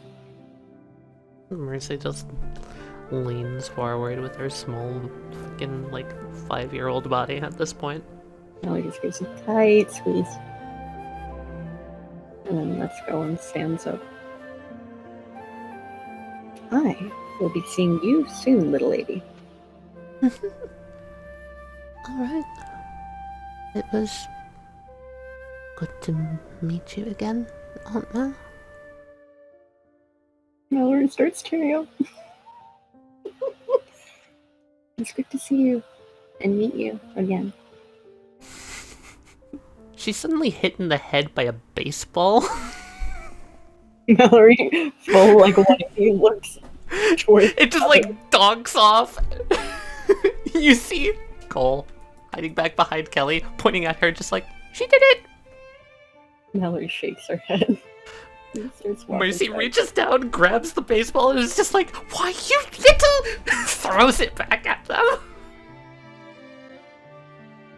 Ladies. Here to sit. Sure, I'll sit. She sits. Her and June seem to have been having a very polite conversation. It's hard, isn't it? June says. Hard? To see someone who's only half gone. This is going to sound crazy, but I don't think she's half gone. I think she was fully gone. Up until whatever you did, June. I only held out a net for her. She's the one who chose where to fall. That gives me hope. I assume I'm going to be seeing you again. Yes, and if you don't mind, I'm going to bring a friend. Heartbreak leans down, offers its neck, pulls off a ticket, and hands it out to you. For if you ever need to come back and, for whatever reason, find it difficult. Thank you. She'll pocket the ticket. Abby just kind of smirks and is like, man, June, at this point you're just gonna start handing those out to everyone who comes in here. June huffs, it's like, only if they're nice. Has anyone that come have not been nice? She Not thinks. Not yet, but I'm ready in case they aren't. I think you just see good in everyone, but sure. Alright. You done talking to her? Yeah. If you don't mind my eagerness, show me something else. Oh, really? I wanna know what's out here. Look. Here, I can take you someplace. And Mallory will stand up and hold out a hand to Abishai again. She's gonna grip it just much quicker this time. Mallory will just walk to the edge and turn to June. Are you Sam? Still sitting in the grass, just waves, smiling. Mallory will just step off. And you enter into a free fall down beneath Sanctuary, the wind whipping at your hair. It feels exhilarating as you fly past all the baubles of light and stars shining in the distance. You pick one out and it becomes more clear. Welcome. Abby blinks and looks around. This is Electros. Kind of. My Nocturne was Electros. Right. This And... is Mercedes. Huh. It survived the reset. This place is outside of space and time. Abby takes a step forward and just like peers down into the white nothingness. Around at the pylon suspended in open air. Mallory leans on the car. It's like I'm looking at like a video game that didn't fully load. That's how a lot of Nocturnes feel. You should see Mr. Electros's. Edwin. Oh god. Do I even want to guess what that looks like? Lots of buildings. There's a giant couch. Big enough that you can fit like an entire head under it. She kind of hops over here, gravity's different here, too. I don't know why, but I sort of feel like I can just... She, like, bounces one leg to the other. I feel like I can just do anything. It's kind of cool. Is there any way I can set it up so that I can come back here? I just want I to... can get a card, but I don't know what that would do since you don't have it. Yeah. I suppose figuring out how one gets one of these things might be in order. Seems like the first step. I want to study these so badly. I want to figure out what it's made out of. Like, it looks like concrete. It smells like the city, but... You know that slight tinge of like a fresh car? Or like a new coat?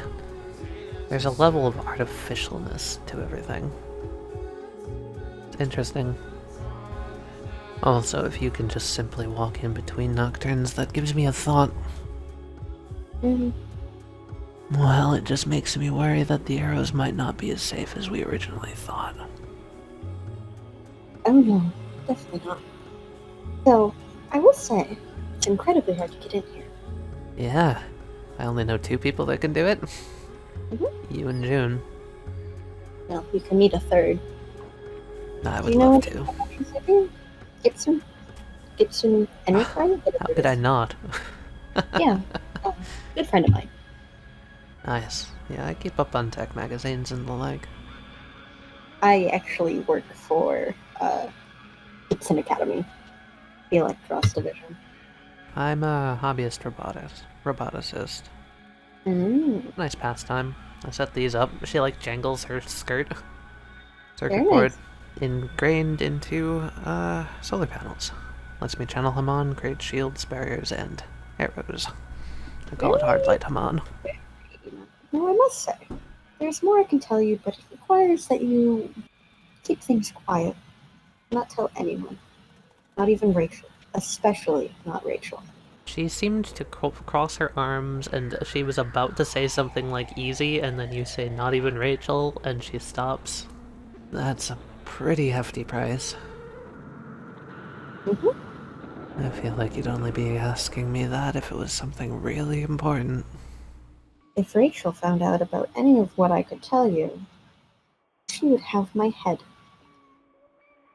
Now you've got my curiosity. I need you to promise. That I don't tell her. If she comes for me, or what I'm about to tell you, well, you're the only... There are a total of 3 people, counting you, that would have known. And I don't think Vard or Mr. Ghana would leak. So long as you clarify clearly what I can't share. Wonderful. You have a deal. You can modify details, you can do whatever you want. The reason why I know so much about Nocturnes and how I know how to get into Nocturne is because I pulled off a stunt with... Have you heard of 24 Karat Magic? I'm assuming his name's getting around. So it is this thing. It is, yes. I've heard the name, I know vaguely. What's up with You him? can grant wishes. Really? Make deals. Very much like a genius. And you wished yourself in here? No, I wished Edwin's Speedwagon back. You... Yes, I wished Edwin's Speedwagon back, and isn't you know what that meant? It meant that I ended up going into Nocturne and walking through memories, and bring what he wants. I could show you the memories if I wanted, though not all of them. He'd have to be here. And I got to punch Mr. Electros in the fucking face. That slime claiming to be anything like Edwin. Literally a completely separate entity because of how much Edwin just rejects who Mr. Electros was. Avi has at this point sat down on the ground and she just has her hand under her chin and she's looking at you. Mind That if I or ask? just erase his memory. Your memory. His memory. Your memory. He raises an eyebrow. Don't jump to conclusions on me. I just have a I just give question. you an option. You're threatening me. Just a little bit. Just a little bit, she says. Just answer a question for me. I promise it's not that bad. Alright. Why'd you trust him?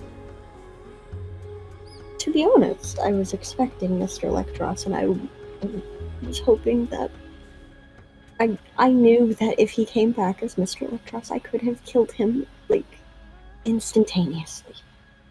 So I took the risk that the Edwin that I knew and that was my friend was in there.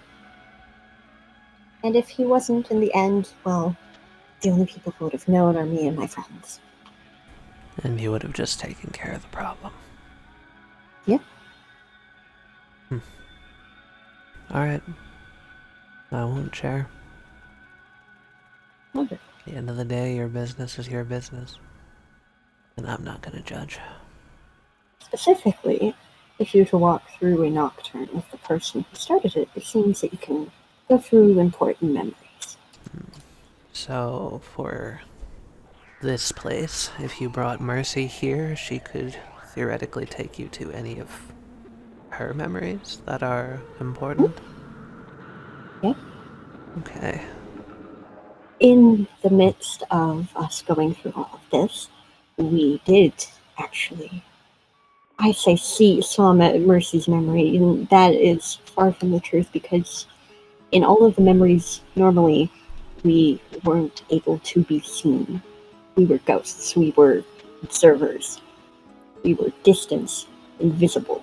But we came here, and it was one of the last things that happened, and she could see us. We saw her minutes before the reset. You saw her here. Uh-huh. So these aren't just... That would mean these aren't just memories. That would mean these are completely separate from time. Yes. She saw us. She talked to us. We talked to her. I think if that hadn't happened, the reset would have... Are She would you have telling me that you inadvertently caused the reset? reinforced. She Reinforced. saw me. I basically her aunt. Uh-huh. She saw someone she saw two of the people she considers to be family, both Chi-Chi and her friend Eisen. And she saw her dad, her actual dad, not Mr. Electros. And he he told her she was doing the right thing. And I gave her the courage. Uh-huh. Alright. If that hadn't happened, if he hadn't given her the courage, Nocturnum has the power to transcend time. There's the chance that there are other Nocturnes like that out there, right? Mhm. That there are other people who we could talk to. Oh, definitely. Do you think there are other people who could talk to us? Probably. Interesting. Depends on how much of a risk they take. Well, you said there were millions, right? Yeah. They'd also have to just choose the right one to jump into, right? Yes, exactly. And especially if it's Nocturne's either my Nocturne or the Mr. Electros' Edwin's Nocturne. They're empty. No one's around. So there could be someone out there. It's kind of like seeing a ghost of a world, almost. Mm-hmm. Alright. Well, that's amazing. That means there's so much out there to explore. There's so much to chart. It's like a whole unexplored world. It's like space. Yeah, it's like space, except Except not space. so much cooler. Do you have something wrong with space? I think Oh no, space- don't get me wrong. I love space. Space is great. I wanted to be an astronaut when I was a kid. Do not get me wrong. It's just that this stuff transcends space. I love this place. Yeah. Is there anywhere else you'd like to go? Oh boy, I think I'm going to exhaust myself at this point. Edwin? Edwin's Nocturne. Sure, let's go there. Alright. Why does he have a Nocturne? Is that In- also before from the reset? It seems to still be the way that it was when he gained Neo Requiem. Of course, he can I'm assuming he can change it if he wanted to. And kind of... Well, you have him now.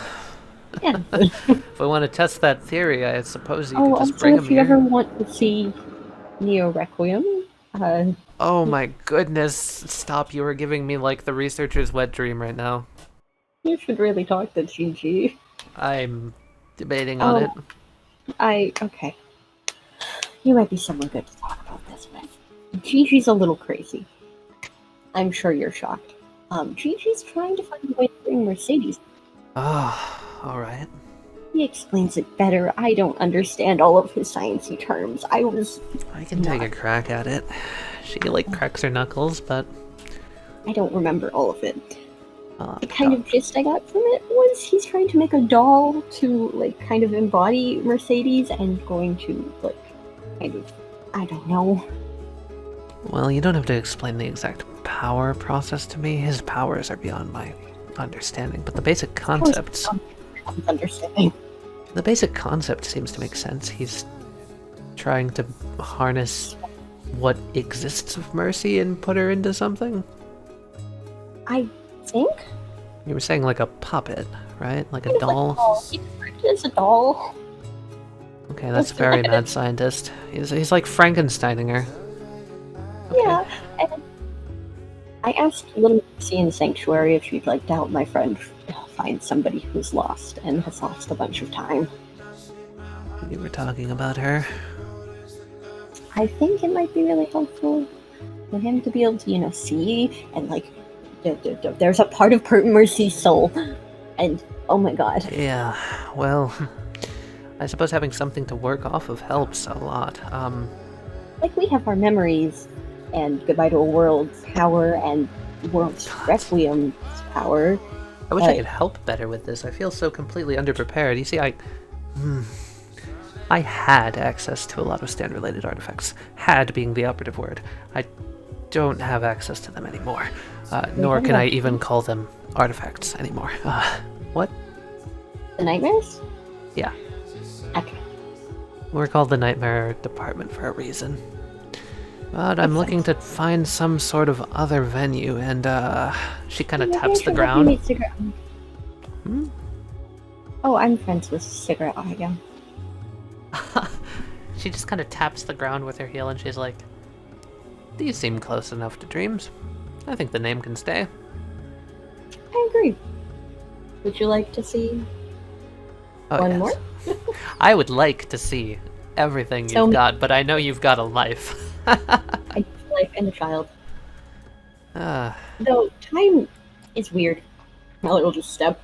From what I've seen, time doesn't really... She falls with you. Progress while we're in here, so I suppose technically we could do whatever we wanted. Mm-hmm. I mean, I'm down if you're down. How about this? And then we go back. Fine, I'm getting ahead of myself as the clouds hit you and you enter another Nocturne. Kind of land down in a bounce on a giant couch. Mallory just kind of watches Abishai. Oh, obvious immediate reaction is just, this is different. She's looking around. What? Yeah. Oh, yeah. This isn't anywhere I've ever seen before. Holy shit. Well, you've probably seen that building she points to the side. That's the top of the Speedwagon Foundation. Oh yeah, it is. Huh. Did not recognize it. What is this? She starts to like jump up on the parts of the couch and just a big house, a bunch of shipping crates. This is chaos. Mm-hmm. Kinda love it. Think about it. It was made by basically a madman. Yeah. I mean, never really wanted to look inside of a madman's brain before, but I guess this is about what I would have pictured. Crazy though. Mm-hmm. Kind of look like atoms floating around. Yeah. I mean, the ability can swap anything. Was there anything here you wanted to show me in particular? Because this place looks huge. It is huge. I just think it's, interesting to Oh see yeah, that. it's definitely, she's looking around. It's fun to see what everyone's Nocturne is. Because Starting this to is learn vastly that different than mine, vastly different than Mercy's. They're so different.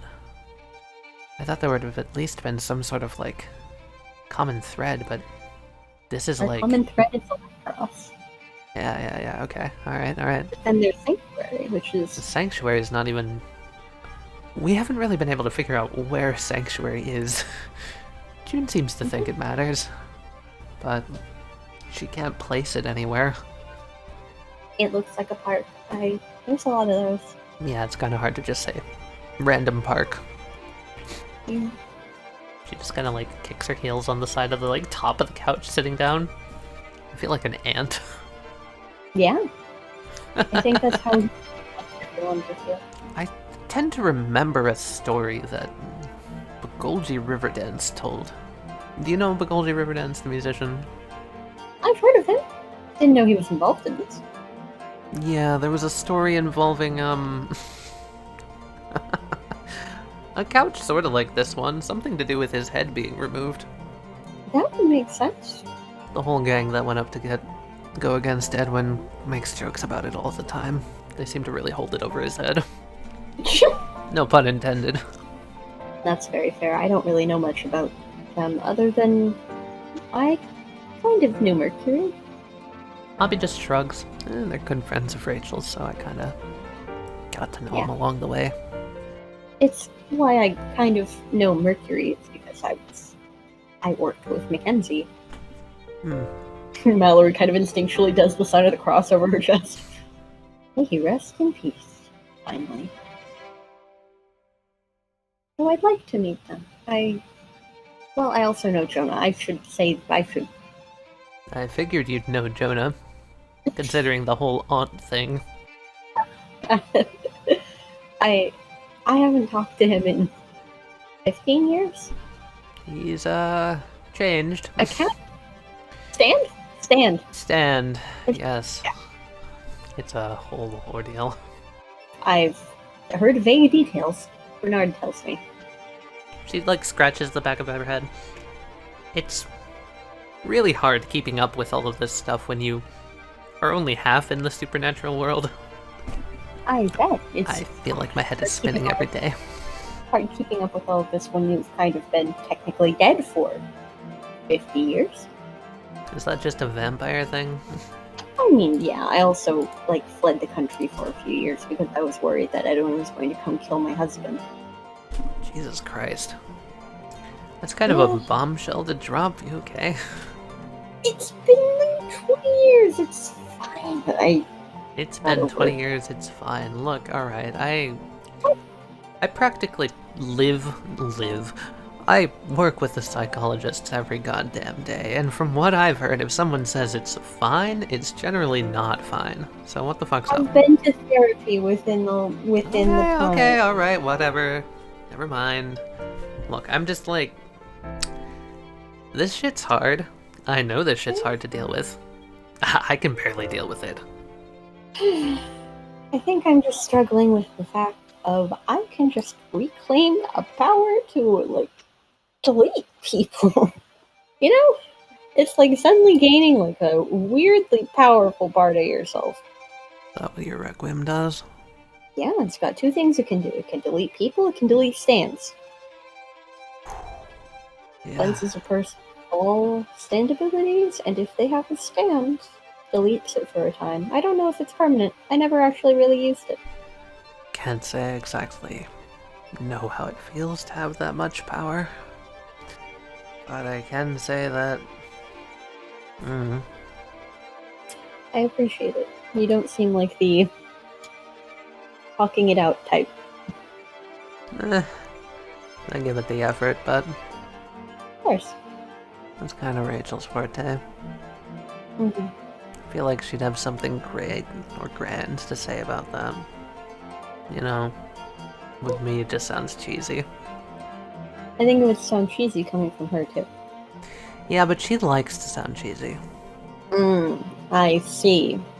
She's one of those. Oh, if only you knew. Alright. Shall we go back? Yeah.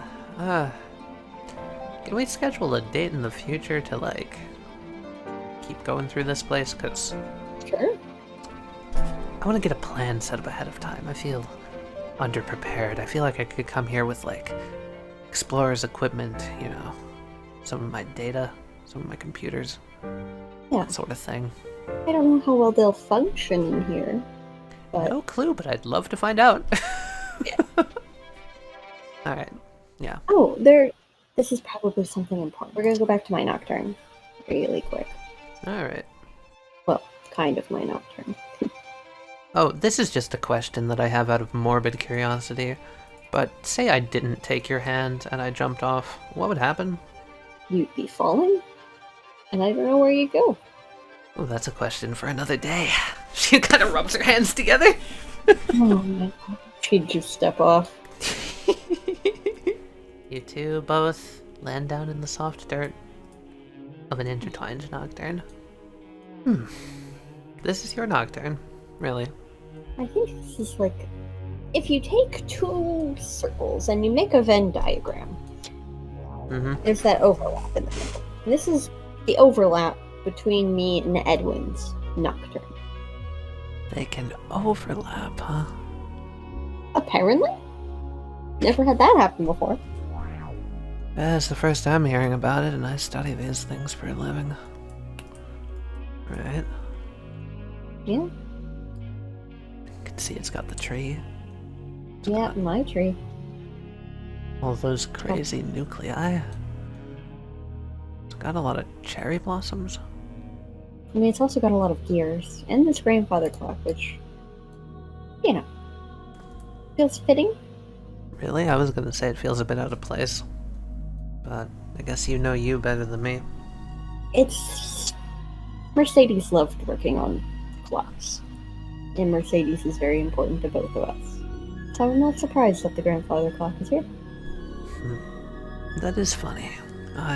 One commonality I have noticed is a lot of these places do seem to lean towards things that people care about. Both of you cared about her a lot, huh? I might have to invite you over for the planning. Because if Gigi's going to keep planning about getting Mercedes back, you should see how angry Edwin is. He's infuriated. Absolutely raging. If it helps at all, I was not in the city during the apocalypse. I was actually back home. So, my emotional ties to this whole thing are pretty non-existent other than, you know, Rachel. being actually rather pissed off on her behalf. But Understandable. And if you want, I might be able to walk through my Nocturne so you can see me punch the fuck out of Mr. Electroth. I think that's a good enough bribe to make me shut up for the time being. That, and you can go into a Nocturne, and if we set up a date, you know. Oh yeah. No, I'm all for moving forward with this stuff. This is far more interesting than any petty revenge on behalf of my girlfriend. I'm also worried her heart can't take it. Oh I've heard God, about some stuff. don't mention that. I worry every day. Yeah. Oh, no, I'm not gonna tell her. Okay. Much appreciated. Believe me, I only joke about the bribe thing.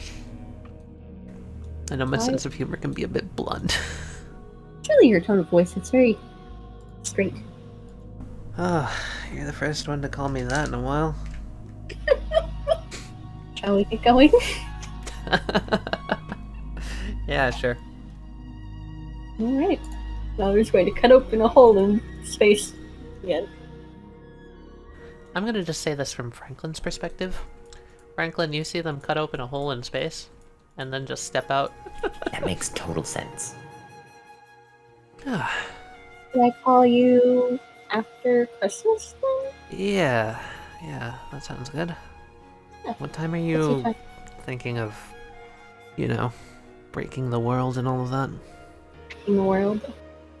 I wouldn't mind being involved. I will ask to set me in. He'll give me a time If you don't want me around, it's no problem. But Oh, absolutely. You're different. all right, I will see you then. I will call you with updates. thank you. I have so much to go start working on. Should I just approach Franklin? Is it alright if I go back and get her? Here, I'll show you where.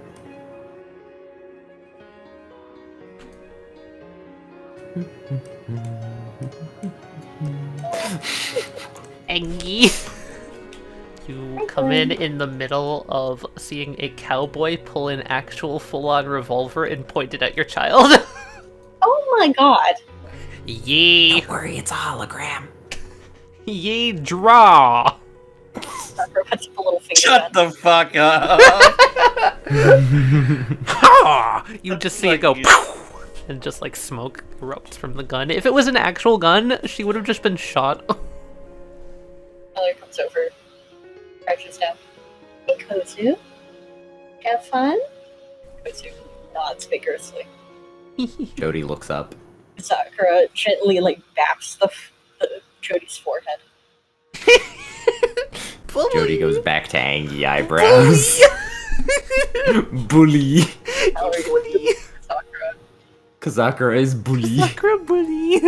and Mallory just looks at Jody. And who's this little lady? Oh, that is Jody. Jody Joestar. Oh, Jody. As Mallory comes to realizations. That makes a lot of sense. Rachel gets up and comes over. They sat Jonah a lot when he was a kid. She's a very small presence, and she can't really get your attention very well, but she does do like a polite little bow. Mallory just kind of notices the motion from the corner of her eye, turns around and goes, "Oh, She smiles Rachel, and gives a small wave. it's good to see you." And she's going to sign over really quickly to Franklin, just like, could you tell her I'm really sorry I can't talk to her right now? It hurts way too badly. Oh, my sign language isn't the best, but she says that she is sorry that she can't really talk. Oh, it's okay. It's very nice to see you. Your girlfriend is very lovely, and she has a lot to talk about. Rachel gets that like drifty look for a second and just smiles and nods. Hopefully, I'll be seeing you. Okay. Yeah, she gives like just a little peace sign and seems to sort of motion of like, you're welcome to come back anytime. And Mallory crouches down again to Jody. Jody reaches up. Hi, Jody. Jody is reaching for your face. It's coming. Mallory will move a little closer. Jody grabs your nose. Hi.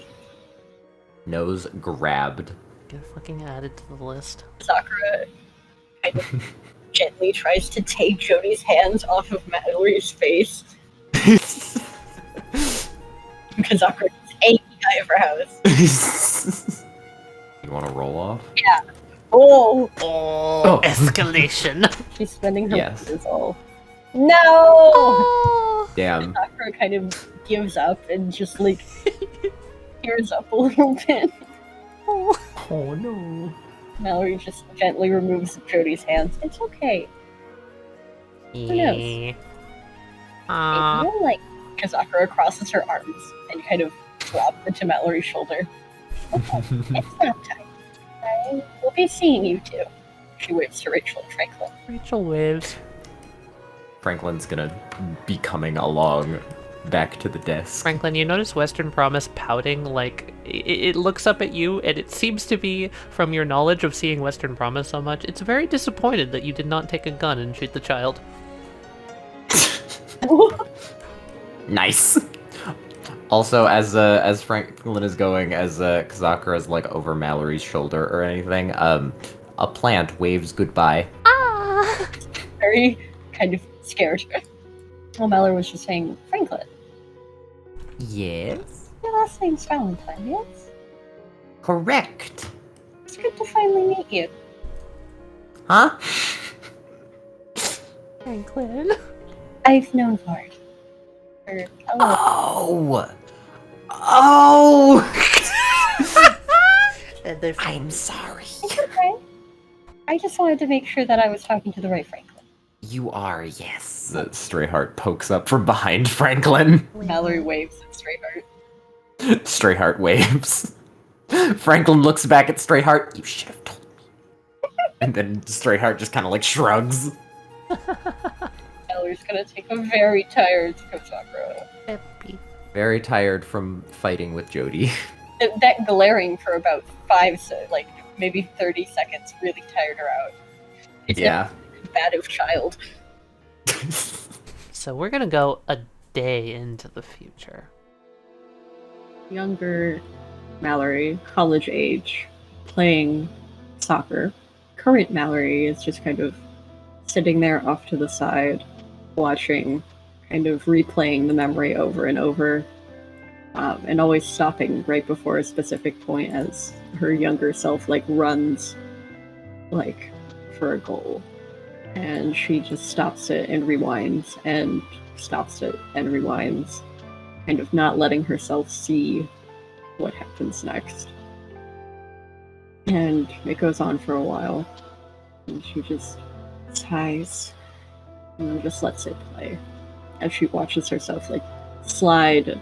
Her past self's face breaks into pain as Mallory can hear it in her mind, the cracking that she heard when she tore her ACL and broke her knee. And she just kind of lets it go until the memory pauses, kind of enduring the pain. And she would just kind of sigh and stand up from the grass from where she was watching. And just kind of walk along the field.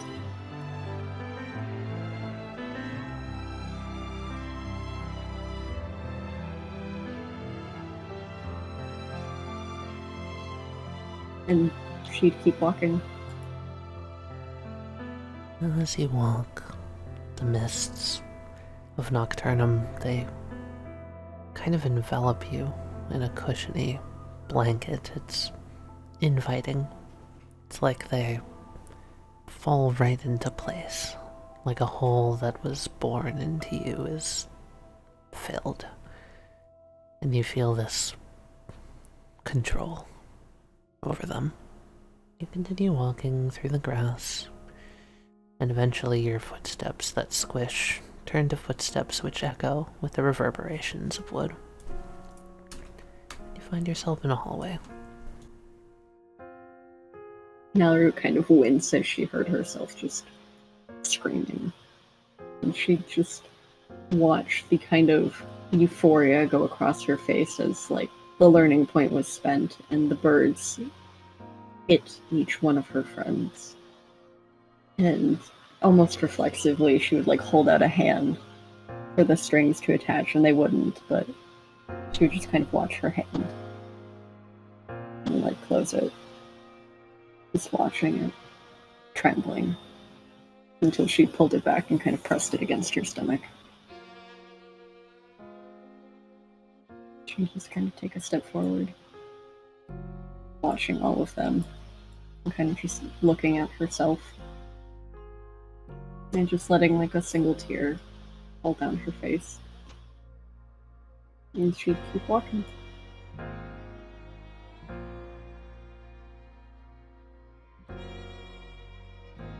The door, it's like it's both open and closed at the same time. Walking through it, it solidifies in the open state. More of that nocturnal fog of uncertainty rolling around you. Mallory would just watch. Another tear kind of falling down her face. Her eyes kind of going unfocused. Her hands kind of reflexively kind of watching herself. Her left hand would be balled up, kind of leaving space for where that knife handle would be, and just it would be shaking. And she'd pause the memory and just go back, watch it again. Feel immediately bad for it, but she enjoyed the sound. And as she watched, she would just kind of stop it again. And she would just keep watching it for a while. Just hear the soft set of footsteps behind you. She'd turn around Would you not say this is classified as self-harm?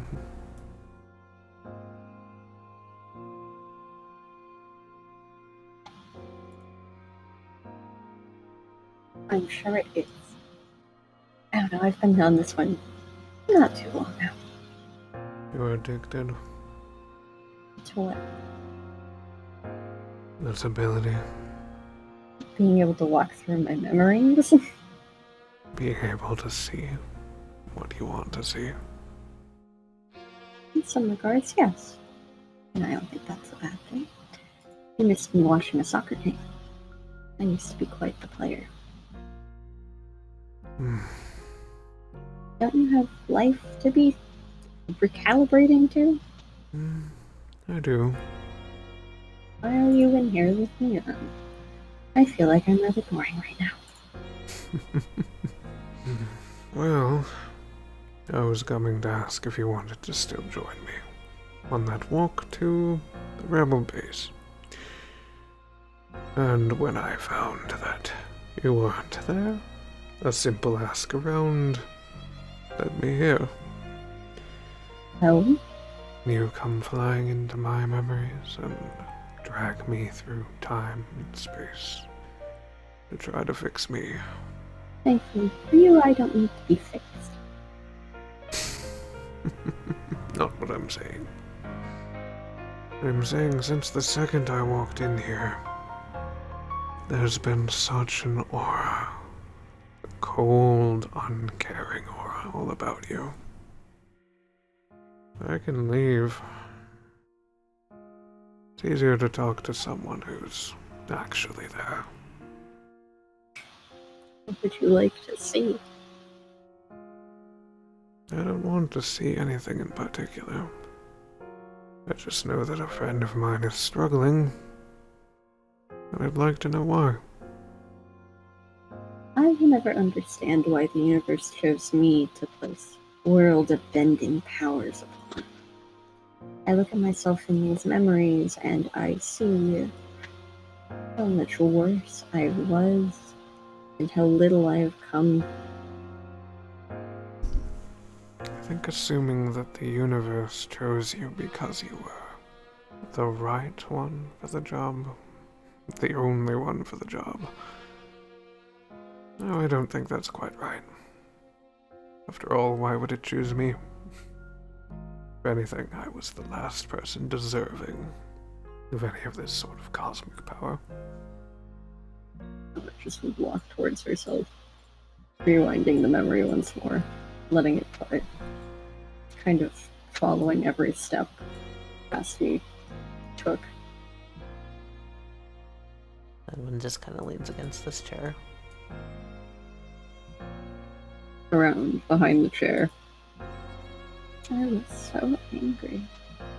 Are you still that angry? Not at any one thing.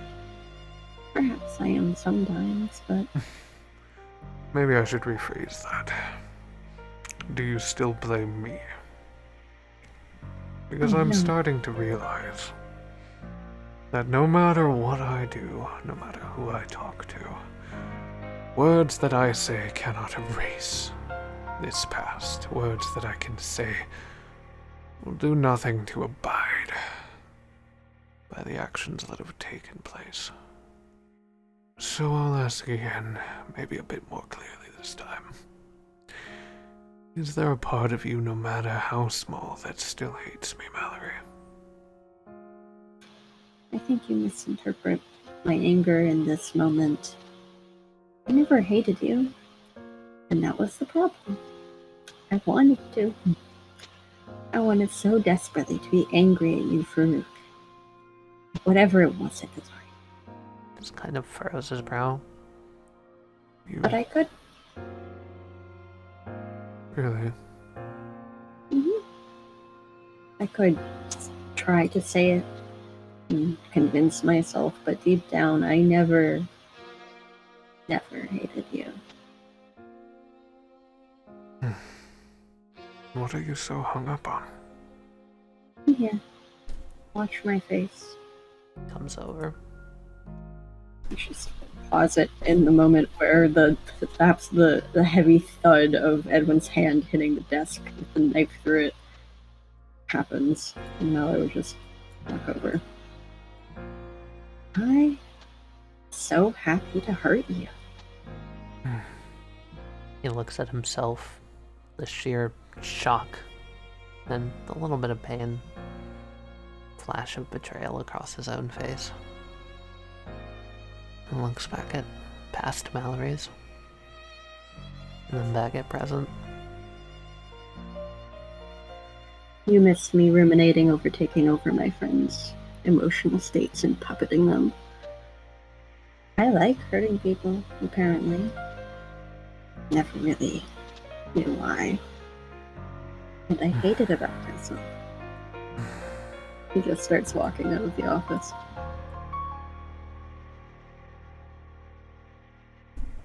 And she looks back at Edwin. There's a look on his face like he wants to say something. He desperately wants to say something. But he seems so held back by all the events of the past few days that all he can do is look at you with just this sad look of compassion and also pain. He kind of holds the door frame. Conflicted? You're not going to like what I'm thinking. No. And as he walks to the door, he just looks down to the left at her. I just didn't want to see that in you. Does anybody and who they want to care about? I think I've given up deciding whether or not someone is good or bad. Because most people don't want to hear that they're good or that they're bad. Ultimately speaking,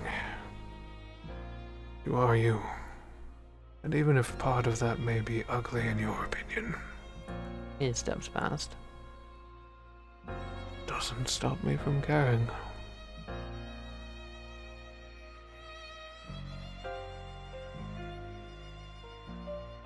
Edwin has grabbed a cloak and a long coat and is using the lights of Electros to obscure the color of his hair so it's not clearly blonde and bright, and it's good enough for him. And as you walk out, he's just like, I want to come up with a moniker if you need to refer to me in public. Now just go ahead. How about that? Don't call me Ed. All right, Eddie. I I feel like it's even worse. was going to say Mr. It is Scott, worse. if anything. I thought you were I Mr. Hate Scott. I Mr. Do hate Scott, but I feel like it works. I'm kind of coughing at that point. You could call me Subara. That's close enough to one of my grandfather's names. What was that? Wait, what name was that? Subara. Bara. All right. That's my code name. Unless someone calls it stupid, we're going with that. Whatever you say, sir. That works. I feel like we can't just simply go around asking about Mercy. Probably not. It's not like anyone can remember her. True. They might just think we're weird. I mean, Oh, I I'm get not it. wrong. Subar, I get it. thank you. You can slightly hear like the distant sounds of people playing instruments coming from inside. All right. Yo, Are you getting caught up on the dragon? I am. I might buy it if it's for sale. What? I like shit like that. You should ask them how a dragon counts as a musical instrument. You know what? I should. That's a good point, actually. As you step in, there seems to be a few people here in the shop, just like browsing. Hey, question. The woman behind the counter just looks up at you. takes out one of her earbuds. Well, 2 questions. What was that? How does the dragon count as a musical instrument? And 2, is that for sale? Yes, it's from Scotland, I think. Oh. I don't honestly know, but it is for sale. How much? She kind of gets up, comes over to the display case, like pushes past a bunch of symbols, reaching under, pulls out a dusty old price tag that looks like it hasn't been touched in decades.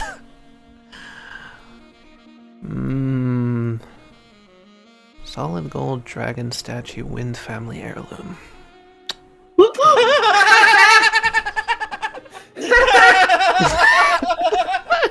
The lore! Santa baby's child? Santa baby's child! God, I've been Santa's waiting for baby. that. I've been waiting for that for so long, dude. Seems like it's 2,000 yen, aka about $20. Oh, yeah. Solid gold statue and $20. And it's like $20. Alright. Sounds good. I'll take it. Nice. All right. Just give me a sec to go grab the keys from. Where the hell is he? He just like looks around and just walks back this way. I'll be right back. Hold on. Alright. Buy me a freaking dragon. Hell yeah. I can't wait to see what your Are wife you serious? say. Are you serious? Yeah, it's fucking cool. Ashley's gonna love it. Fair enough. Little does he know that that statue is a stand. Little does he know, indeed. It's a dragon playing the bagpipes. You notice the lady come back, and she's not alone this time. She's being followed by a man. Rather, bulky-looking guy. Oh my god. I'm gonna do a zoom real quick. Look, it's him. Can I just say I love these two's hair? And she points over at Eisen. Yeah, he wants it. Oh yeah. Got a buyer for priceless heirlooms. You've got a good eye there. What's your name? Eisenvale. Cedric Jagger. Good to meet you. Good to meet you too. Eisen, you start tapping your foot. Why am I tapping my foot all of a sudden? Guys, I have to interrupt this just to know that I was looking up songs and I found one called The Scottish King of Christmas. Oh my god! What a name! Holy shit!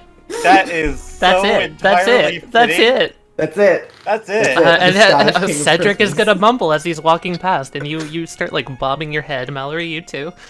As he walks, he's just like, Yeah.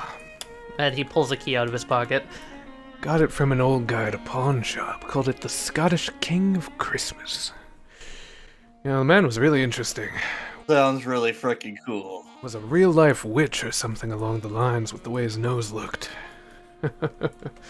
Oh, He also told me this story, this wild, wild tale. Said that when he bought this thing, it was just an egg. He was a real character.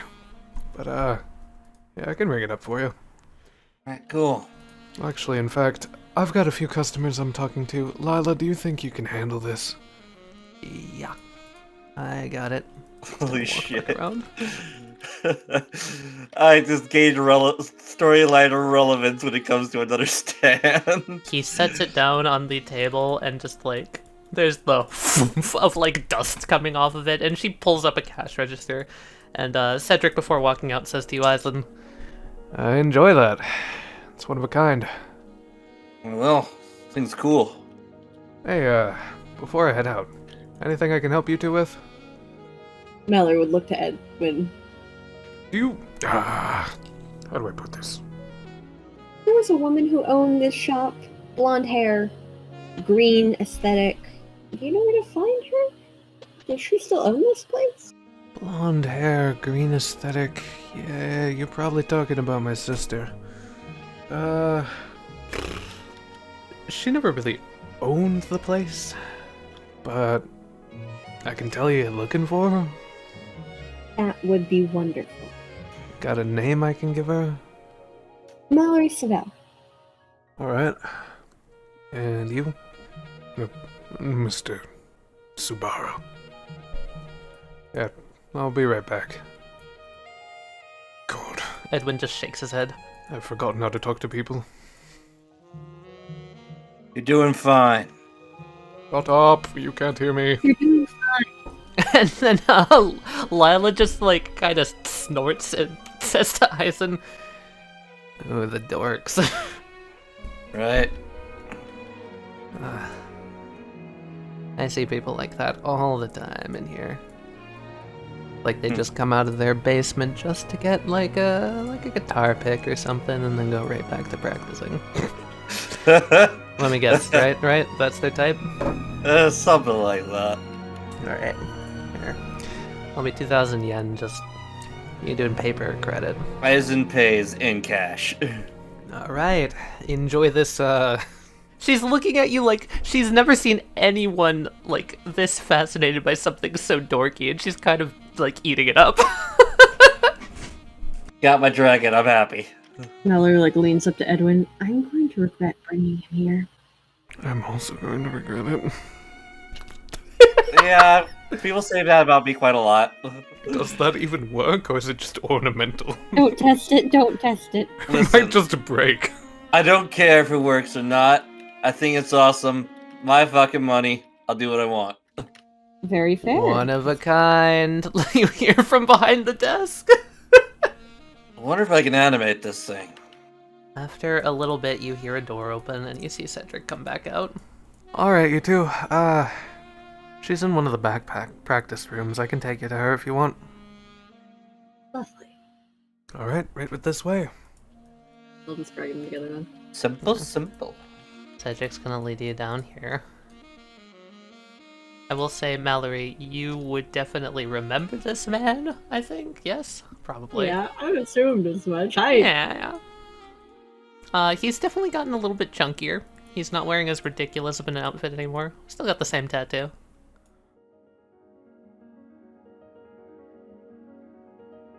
Oh, Oh yeah, he comes this way. Yep. Yeah. And then he pushes open this door. Billy, your visitors are here.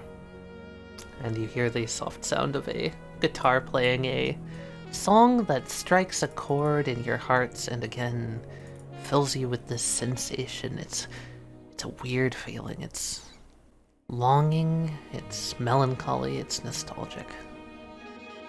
But it stops and the feeling vanishes just as quickly as he pushes the door open.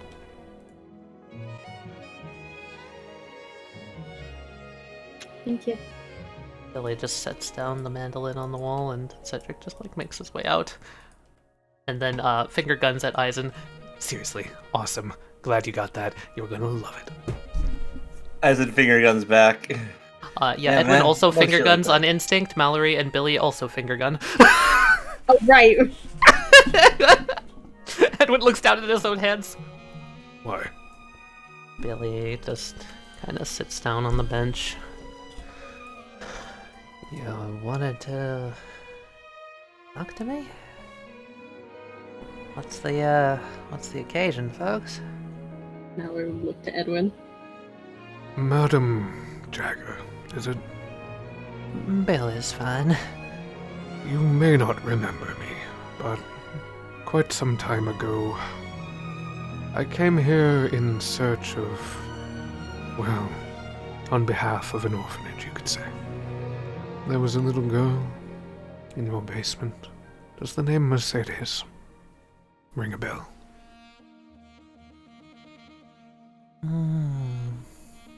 I can't rightly say that it does. When did you say you came in? Couldn't have been recently. Come to think of it, I don't remember anything done like that. It would have been about 15... Sorry, no, it would have been closer to... Oh god, how long ago was it? 27 years. That's, yeah, certainly quite some time. I don't rather do dealings with orphanages very often, but suppose it might have slipped my mind. Hey, y'all look rather familiar, so something feels like I should know y'all's. What are y'all's names?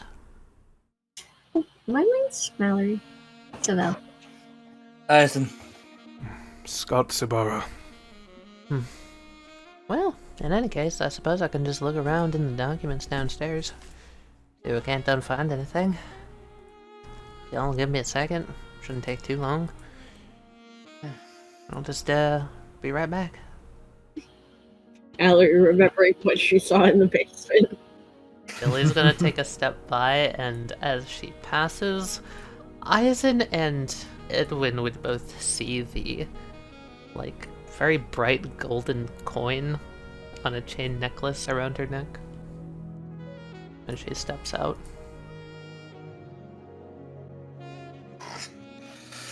Why must you assail my fields in this way, Tally? Oh, yeah.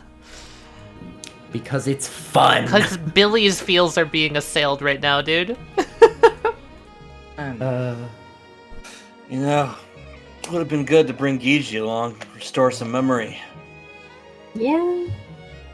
He's busy. He seems like he's got his hands full. I take a moment to fully examine this dragon.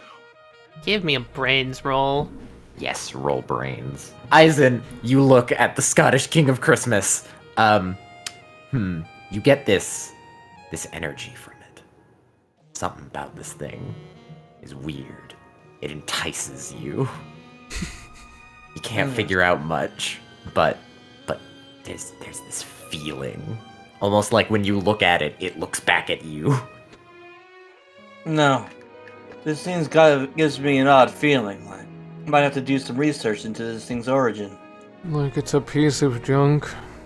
First of all, fuck you. No, it's not a piece of junk. It's pretty damn cool. Second off, got some kind of weird energy. It's not to a it. piece of junk. It's worth $20. My bad. You leave me and my dragon alone. No. I just kind of just narrows his eyes at you. But seriously though, there's some kind of energy to this thing. I can't quite put my finger on it, but I'm definitely gonna research it. Kind of feels like he's looking back at me too. It's kind of odd. I think you're just... I deal with weird shit on a daily basis in my research into that other matter. I'm just saying it feels like you're overcomplicating this cheap piece of junk that you found at a thrift store. I can't wait for Eisen to inform Edwin about the whole animatronic thing, and then for him to just go, that pizza That's joint fake. that Jonah like? That pizza joint? Jonah's favorite! Listen, the weirdest shit comes from the oddest places. And I recount to him the fucking animatronics as we wait. There was the sound of, like, footsteps as Edwin is just, like, jaw agape by the time that Billy comes back in. Yeah, and it kept saying, like, gravy. I mean, pissing me off. So I took his head off. It was great. What a thing for Billy to come back in and hear. Mick was into video games. She's heard weirder. True.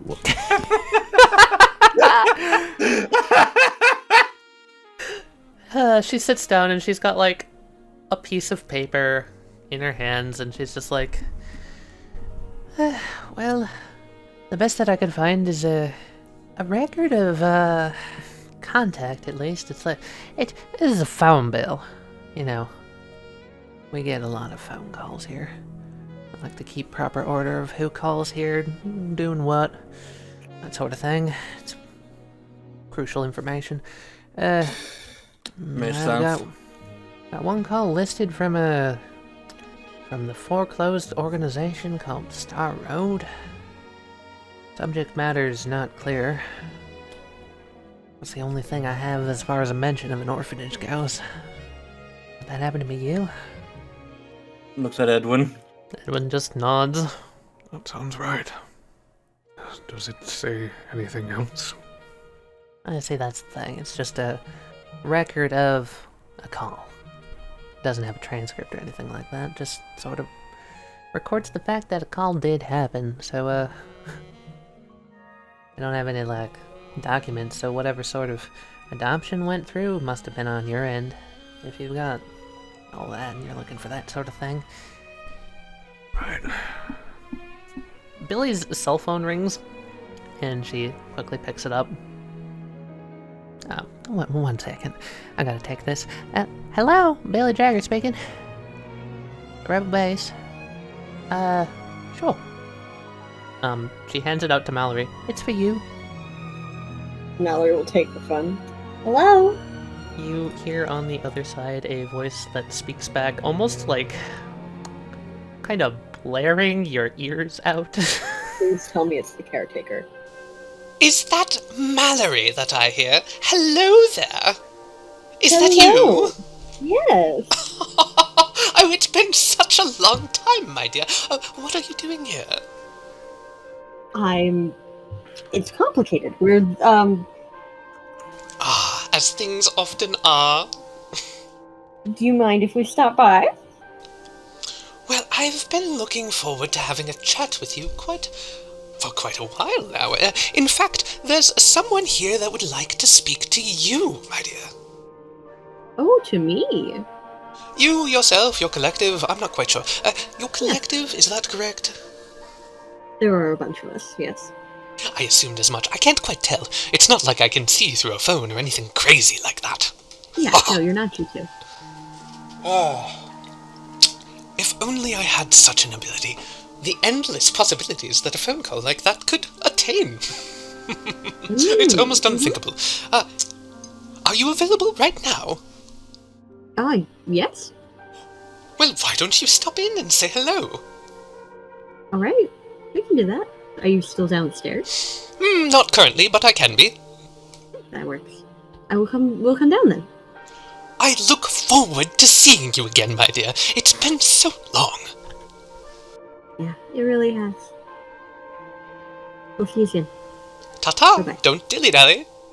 He hangs up the phone and hands it to Billy. This is gonna sound really weird. Do you mind if we go downstairs? I mean, there was a reason I checked ahead of time. He's kind of secretive. Yeah. Wait, you know about him? Of course I do. Okay. She rolls her eyes and just looks at her. You'd have to be blind not to. Listen, I know he's ostentatious. Very, very indeed. He said he would meet us downstairs. I just had to give him the go-ahead. Alright. He knows these things a little bit better than me. Y'all have my blessings. Y'all can go. Thank you. Good luck finding, oh, how would he put it? Good luck finding what you're missing, I suppose. Thank you. Thank you. Sincerely. Come along, boys. I feel like you're dragging me along just like that bloody dragon statue. Would you please put that thing, like, back in, I don't know, a car or something? Come with us. Oh, He'll love it. will he? You haven't met him. I have not. Who is this him? The caretaker. I should go this way. Yes, you should. Where are you going? The caretaker, know. you say? The caretaker. Is this that man you met here? Does he really live in the basement? No. I do I believe figured that's all. it's more Nocturnes. Of course it is. He comes towards, like, the basement stairs, and, there is, like, a giant lock on the door. I don't remember how we got the lock off last time. Did you break your way in? Billy said we had her blessings, but then there's a lock on the door. It's a little bit I got it. contradictory. Aizen walks up and writes unlocked on the lock. Fair enough. Chunk! Just comes right off. See, that's Alright. why you brought me. That is why we brought you. Thank you. No problem. It's well enough for me. Begins to step down the stairs. Let's give me someplace else to put this dragon. I will lug it around. Oh no, Yes, I love please. the fact that you're taking this with you. You walk down these stairs, and Mallory, you recognize this feeling immediately. The feeling of walking in between nocturnes. Strange. And as you walk down these stairs, suddenly you are stepping out of a door, and you see a man sitting in a chair by the fireplace. I don't know if I didn't realize that. He's not the only one in the room. Hello. Are we late for tea? I would say that you're right on time. Come in, come in. Oh shit, I dragged Isaac instead of myself. Drag me away from my dragon, excuse you. I'm dragging you away. Could you please set that thing down? You're going to break something. Hey, my dragon. Maria looks up at Mallory. It's nice to see you again. It's nice to see you too. You've been enjoying your time with the caretaker? So far. Yes. Well, you see, we were just recounting some tales, and it seems that the two of us have a story that happens to line up. Wouldn't you say so, my dear? Yeah. Yeah, it does. A little old tale as old as time. I presume that's why you called me. No? You did call me, yes, Mallory? From my perspective, you called me. Really? Is that how it works? Yes. Well, you didn't even call me at all. You called Billy. It's sort of like a... how do you say this? It's like a sixth sense. I sort of just felt it was the right time, and I suppose I called her number. My hand just sort of moves on its own, you know. Well, regardless, it is nice to see you here. I should introduce my friends here. This is Eisen Fan. Yes, please. And this is Edwin Dragon. Yeah, Maria knows me. Yeah. Mm-hmm. Good to see you again, Maria. And Good to see you too. good to meet you. Caretaker, was it? Yes, the caretaker at the end of time, here to spirit away all your worries about worldly possessions and desires. You can just simply call me the caretaker. Aizen gets kind of wraps his arms around the dragon. Fine. Better be careful now. You see the caretaker take a cane type from his side, and he just hoists it up playfully towards the dragon. This room holds all of my worldly possessions. If you place that on any of these tables, it would legally be mine. Really? Would you want to try it out? I've always wanted a dragon. Maria leans over to Mallory. I don't think that... Never mind. I just got this thing. Literally just brought it upstairs a moment ago. Yes, and he's very protective over it. Like It's dragon. like his baby. I just really like dragons, okay? Leave me alone. Well, you make an excellent mother, sir. I wouldn't want to take your baby from you. Sure, why not? I'm already a father. So, anyway, I don't mean to detract. I got a little carried away with myself here. Miss Collins, do you want to start, or should I? This is a rather touchy subject. Let's start with you. Very well. How do I begin? My life, you see, is full of mysteries with no answers.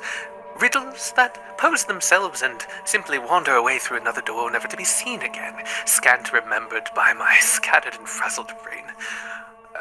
But sometimes some of those thoughts stick around. They ebb and flow at the edges of my consciousness, my fraying mentality, taken for a wild rollercoaster ride that I'm not quite sure how or where or why I got on. The other day I found myself pondering, in the pool of pondering as one does. And upon looking into my own reflection, I realized something was awry, amiss if you would. The situation that presented itself was logical, all pieces seemingly put together in the ways that they should be, as one had constructed it. However, it is as if a brick-woven wall were missing a single important structural integrity piece. In other words, something was missing which should have been there. I shook the feeling, of course. went on about my day. Wandered about as I do to and fro, doing my daily little things. But I couldn't shake the feeling that something was wrong. Of course, I get this feeling often, as one does here in Nocturne. It simply pervades the entire area. Things do go awry quite often in this place, but it's not so much as a, how you say, malicious sort of feeling. It's also just a prevalent fact. However, something did key me as off about this feeling. Because I wasn't the only one to share it. Yeah.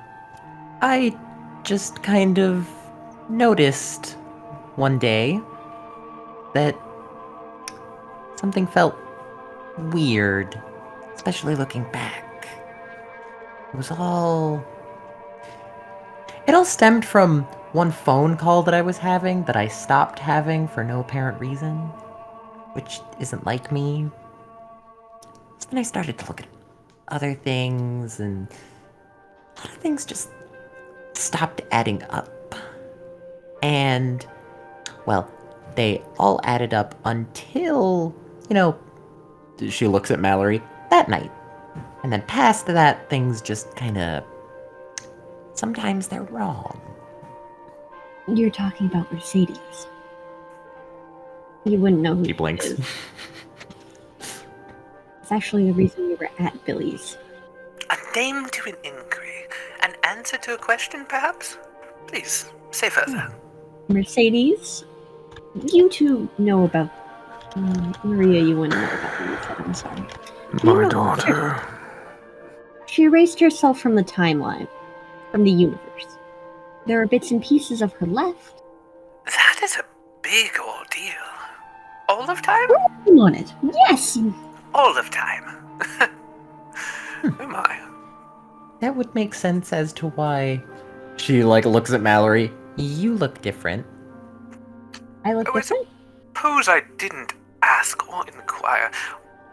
Normally it's a sort of matter of, pleasantries to state what time you're from to those in Nocturne, just so we're all on the same page. We're from 2140. Oh. I'm from 2123? Oh. I don't count. The caretaker just leans forward and mimics moving his hand. That makes sense. How did you get in here? Maria? I called. Oh. That makes sense. It's customary when you're having a problem about something that does not exist, which should, to call the caretaker. It's my specialty, after all. Normally I'm not the one missing things. It Okay, rattles my brains. Oh, this is complicated then. So you were saying... Mercedes erased herself in 2130. But since you're outside of time, you don't remember her because of the time erasure, and this is...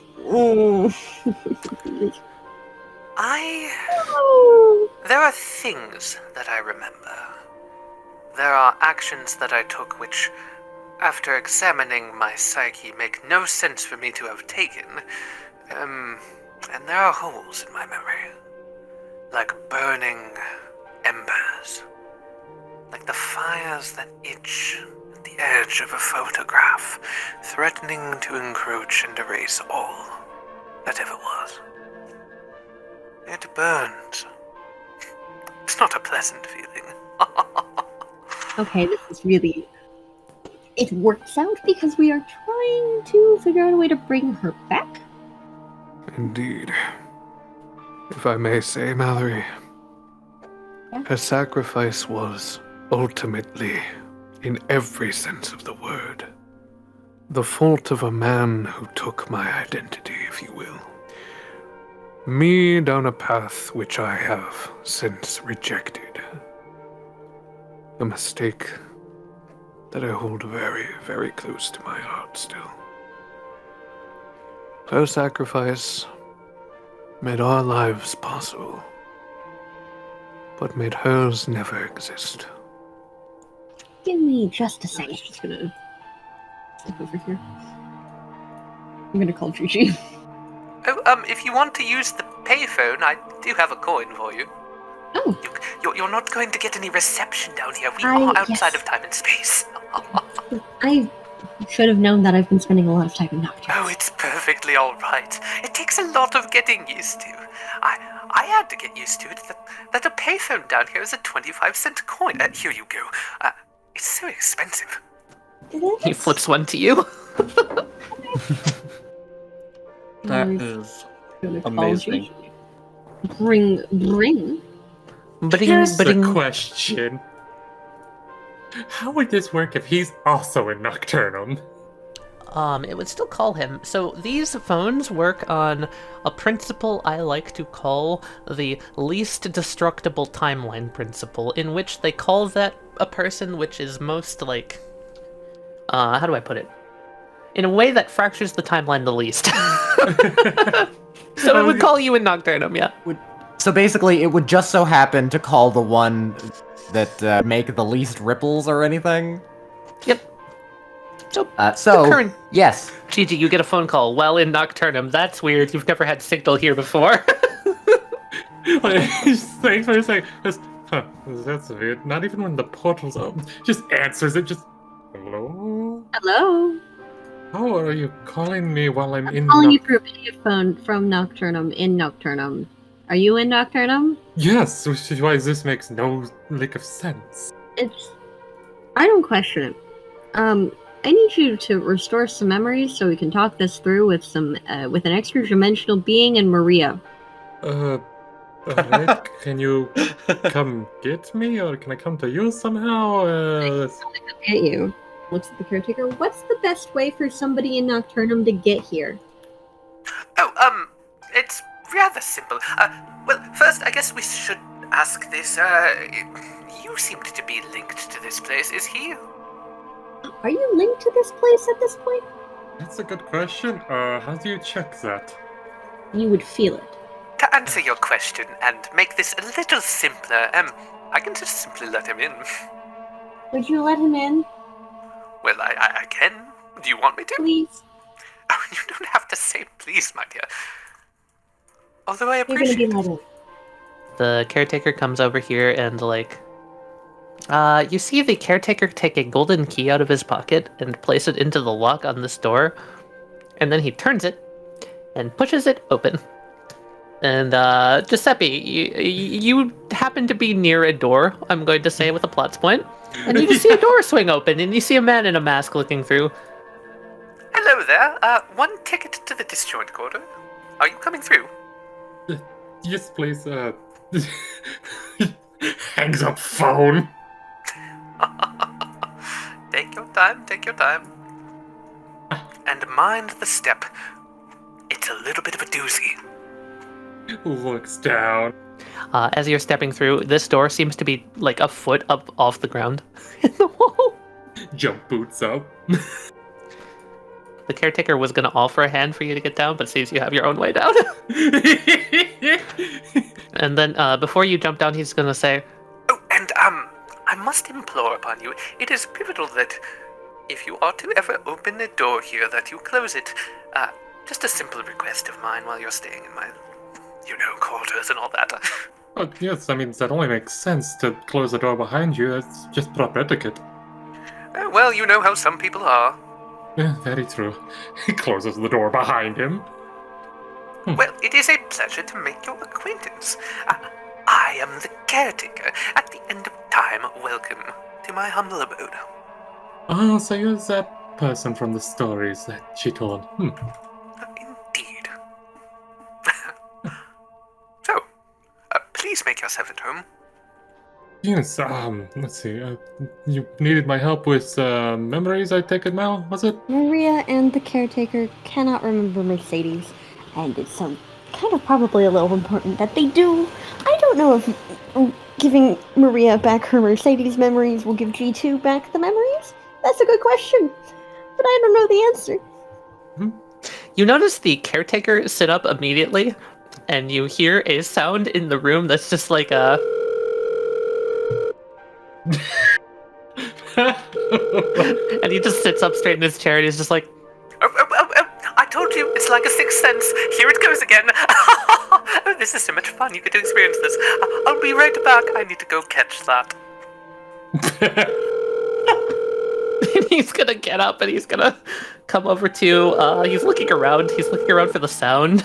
He eventually catches it, like, up here. You see him literally step up onto this display case, climb up over, and open this door in the wall. And step through. I like him. He's... I love this character so. Gigi has found his new best friend. But also, I love him so much. Mallory, didn't you say that this place exists outside of time? We're still in Nocturne, yes. Which exists out of time, and so I'm not interesting. And it brings so many questions. Welcome, Gigi, by the way. Also, Giuseppe, this Yes. Maria is from 2123. Oh, Hello. hello. Wait, so other timelines can... Oh, that is so... So I It could seems to break so much. but then I'm trying not to mention too much that might break her brain. If I understand this enough, this is not a separate timeline, Giuseppe. This is all the same one. So this would mean that anything that gets said here is something that you already knew in the first place, and thus wouldn't break the timeline. I am fairly certain, yes. We don't know that for certain. I've read far too much sci-fi. Yes, but the Mercedes thing. I'm about fair. about 96.75% sure. That's very confident. Those are very good odds. I enjoy those odds. Thank you, Mario. You're welcome. Oh, this just makes me so excited. This is a new depths around the dragon. Nice new statue.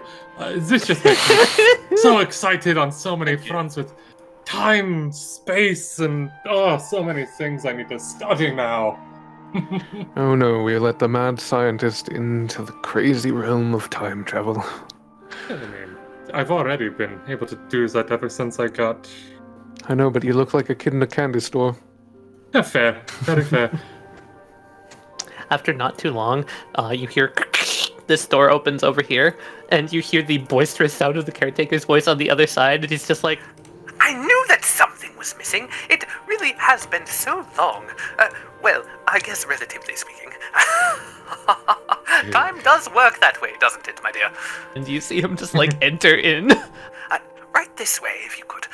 There are some guests right now, so, you know, as you do. I like him so very much. I wasn't expecting this. Oh, it's hard. It's hard. Hello, Jason. Yes. Okay, yep, okay, we're gonna go. Hi. Hello. Hi, G2. G2 immediately goes over to you. Why did you break your phone? Points at Edwin. I- That or he disappeared. Why am I the scapegoat? Why am I always the scapegoat? You're not the scapegoat. I'm giving my explanation of either you being associated with me would have gotten Edwin disappeared, and we would have completely been at a loss. Well, I formed about him. Looks at Edwin. You don't hate me too, do you? I don't particularly have much capacity to hate. That's better than Ghana's response. And anyway. Anyway, we're here to talk about Mercedes. Gigi, can you do your thing? I've already got the card slotted. 3 boys coming up. Oh, this looks interesting. What do you have there with those cards in your hand? These are part of my partner's ability. I can make copies of anyone's stand ability or stand-like ability that I'm slowly learning. Oh, stand ability, is that what they call it in your era? I see. Yes. If I were to touch you twice, I would get the ability to use your ability thrice. My ability? Yes. Well, I'm rather blown away by the thought. Please, do it. I would like to know. Are you sure? Like, Yes, please do it. I want to know. This is fascinating. all right. Oh my god! He just kind of like, while Gigi isn't paying attention, looks at Mallory, just like, should I? Mallory would give a nod. And just quickly taps him so he can get a full card. Alright. You get a card that says the caretaker on it. It does have the number also of how to call the disjoint quarter if you are ever missing someone and in need. And then there's just a word underneath that just says mundane. The guy! He's just a guy! He's just a guy! He's just a guy! I love him. He doesn't have Congratulations, Giuseppe. You now have the ability to be a guy. Mundane! You can call him. It's got the number to call. You can call him. Yeah, technically, if you want, like, a trait of his, I can give you his sixth sense. And the caretaker just stares at you eagerly like a kid who's waiting for presents on Christmas, and it's just like... All right. That was quick. You printed that. Is that my card? It is. What does it say? Huh. But this Let is me the see, let me first... see. He shows, and he's just like, this is the first time this has ever actually happened. Mundane. It doesn't know anything. It also says you have a good sixth sense. He seems to just get, like, it's a mask, but you swear the mask smiles wider when he reads mundane. Oh, man. I love this guy so much. I want more of him. That is so interesting. So, wait, how does that work? Wow, this is so interesting. Oh, today is a lovely day. It How the is. fates have brought us all together. I've been looking for some sort of a galumphing party, a sort of soiree having group. I feel like we're right in the mood for a celebration. Oh, we're looking for a missing girl. Oh, right. I was about to bring memories back. Sorry, we got distracted. Let's see. Okay, Faces of the Past, T, and Purple Hills. Alright, here we go. Snaps and summons 30 Faces of the Deep. Oh my fucking god. You put the two insane people, mad people, crazy people. Wait, Faces of the Deep or Faces, Faces of the Past. Okay. Sorry, brain. No problem, I just wanted to make sure. Oh, by the way, you seem to be the only one here who doesn't have access to all of this. I like your dragon, by the way. Very posh. Thank you. In the off chance that you're ever missing anything, which should be, that never was, you may call me. I am the caretaker at the end of time. I also broadcast from 9 a.m. to 5 p.m. Local time. Oh, that's so cool. Yo, this is cool. I love Figured I'd share this for the folks who haven't seen it. Yeah. Oh my god, this is cool. I like this. Alright, cool. Keep that in mind. Broadcasting, huh? Me too in. Yes, if you're into the stories of things that go bump in the night and the like, I do a radio show from those hours. If you're Really? interested in tuning in, simply use the radio broadcasting frequency 347. Sounds good. I'm an author myself, so I'm very much write those kind of stories. Oh, excellent. You will love them. They are quite a cup of tea. I gather so many stories, you know. But again, I'm getting ahead of myself. We're looking for a missing child. We are. Yeah. He throws his hands up in the air and like wiggles them when he says that. Like he's super excited. Oh my Maria and God. G2 are chatting. Alright, since he seems to be busy, do you mind if I start with you two then? Oh, sure. What are you doing to me? giving back some memories that. Your memories. Ah. Do it to her first. Okie dokie. Yes. Me. We'll start with Maria! So this time I guess I'm gonna have to make you roll. I really hope this works. Take your fucking height, man. You got it, my old boy. Give it your best righto try. Add a singular d6 to that. Not a 2d6, keep one. Just a d6. That is I'm gonna logic. Wesley, are you okay with me saying this stacks with Mallory's hype man? Because it's not technically a hype man. Sure. Yeah. It's not a hype man, so It's not. I like him. Alright. I love him. He's amazing. Man, I'm glad I got those, because, 18. Alright. As the skeletal hands pull out a fragment from Maria, pulled out of her head, you almost see like these fragments just kind of like parceled through by the hands, and as they rearrange parts of it and repair a little bit of the cracked glass of the star, you start to feel the memories coming back to you, Maria. You remember being here. You remember with Mercy sneaking in and stealing a record and then getting out. Yeah. Maria kind of like basically does a little pout of like sadness. Edwin's gonna come over and just like gently put a hand on her shoulder. Maria kind of looks up at Edwin and is like, from my perspective, well, now that I have my memories back, we just talked like 2 days ago. I'm sorry.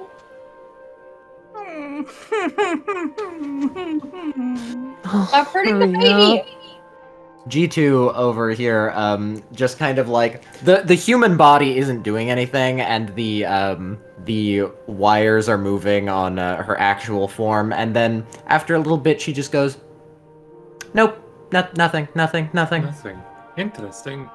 Strange. So, it is. Which is very, very, very odd, considering that we talked, and the rest of our data banks. G2 holds up her tape recorder, and then the other Radio Gaga presents her shoulder with the same tape recorder. Are exactly the same, identical, in every way. Interesting. I wonder if that's because you're two sides of the same coin type deal. You're your own people, different memories. Oh, I knew bringing you in was a good idea. You're using a coin metaphor. That shouldn't affect our tape recorder. Wait, do you mind if I look at your tape recorder real quick? Sure.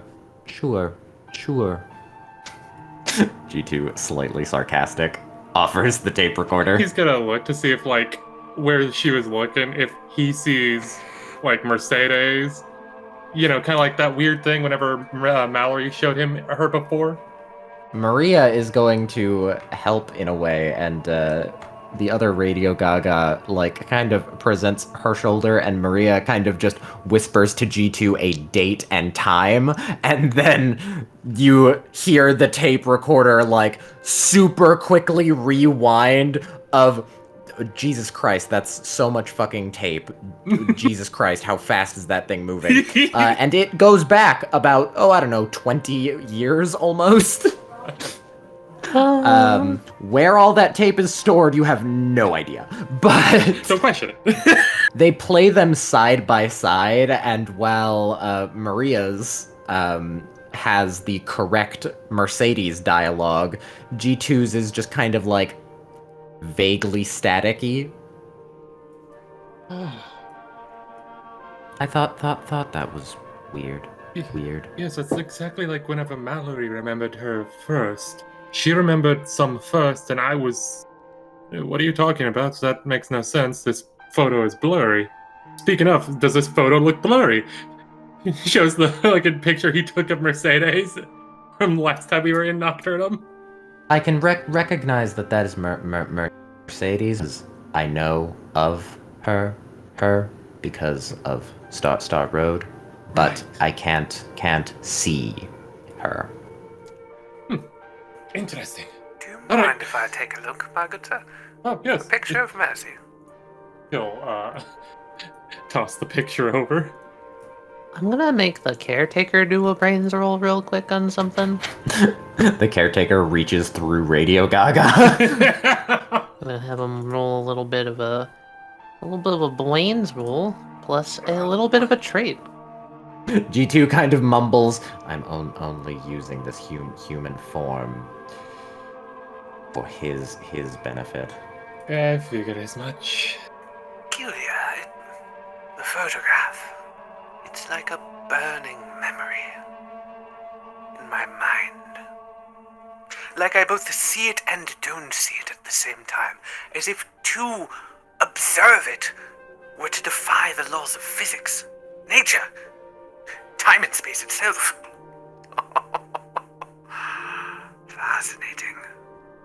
Extremely so. I love this man. Alright, let's continue on then, I guess. G2, would you like to go next then? Yes. And you start to pull out a star from G2. Everyone would see the lack thereof of reaction, but Gigi in particular, the tape recorder starts playing something.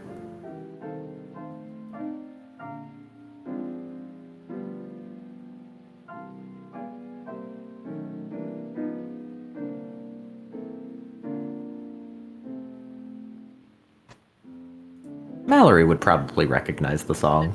Yeah, she would recognize this. Yeah. Edwin would also. Yeah. I think I want to say there's just a moment where he looks over at her.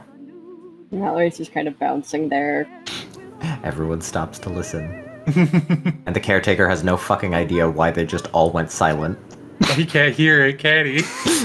It's coming out of G2's tape recorder. Alright! Well, I suppose whatever you were doing there worked. Yeah. It did. Oh, right. This might tingle a little.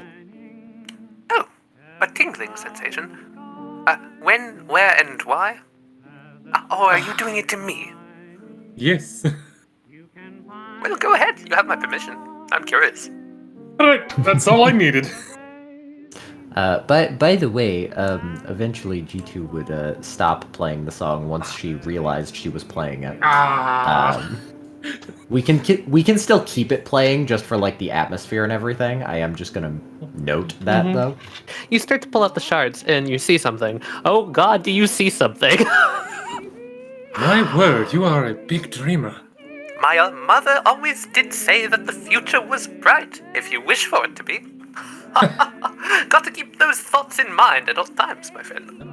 Wise words. You click through it, and it's not that it's like so much complicated as that it's vast. I'm gonna say you escalate because you are trying to fix so many memories. Fair. It's pretty good. Oh, fuck yeah. Alright. You click. It like starts to spin back into him. And just click. He pats his chest. Never in a million years did I think I could have forgotten something so crucial. I know, right? Feels so weird to forget something as important as that. Yes. To be fair, none of us had a choice. No, we did not. Well, Maria, it does appear that lingering feeling was not just a feeling. I'm glad I called. I'm glad you came in, Maria. Okay, so now that we've all regained our awareness of Mercedes, now what? Just letting it sink in.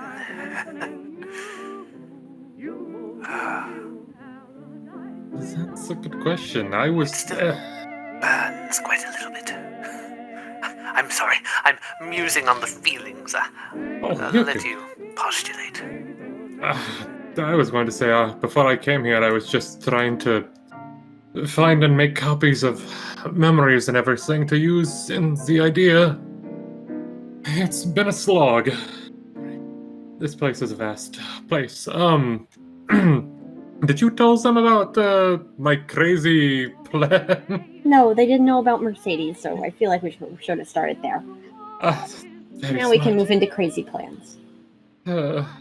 Layman's term, effectively create a doll with the essence of Mercedes in it, sacrificing the Requiem card permanently so I could never get it again, and at the point in time when she would be erased, swap her out with it so that she would still exist.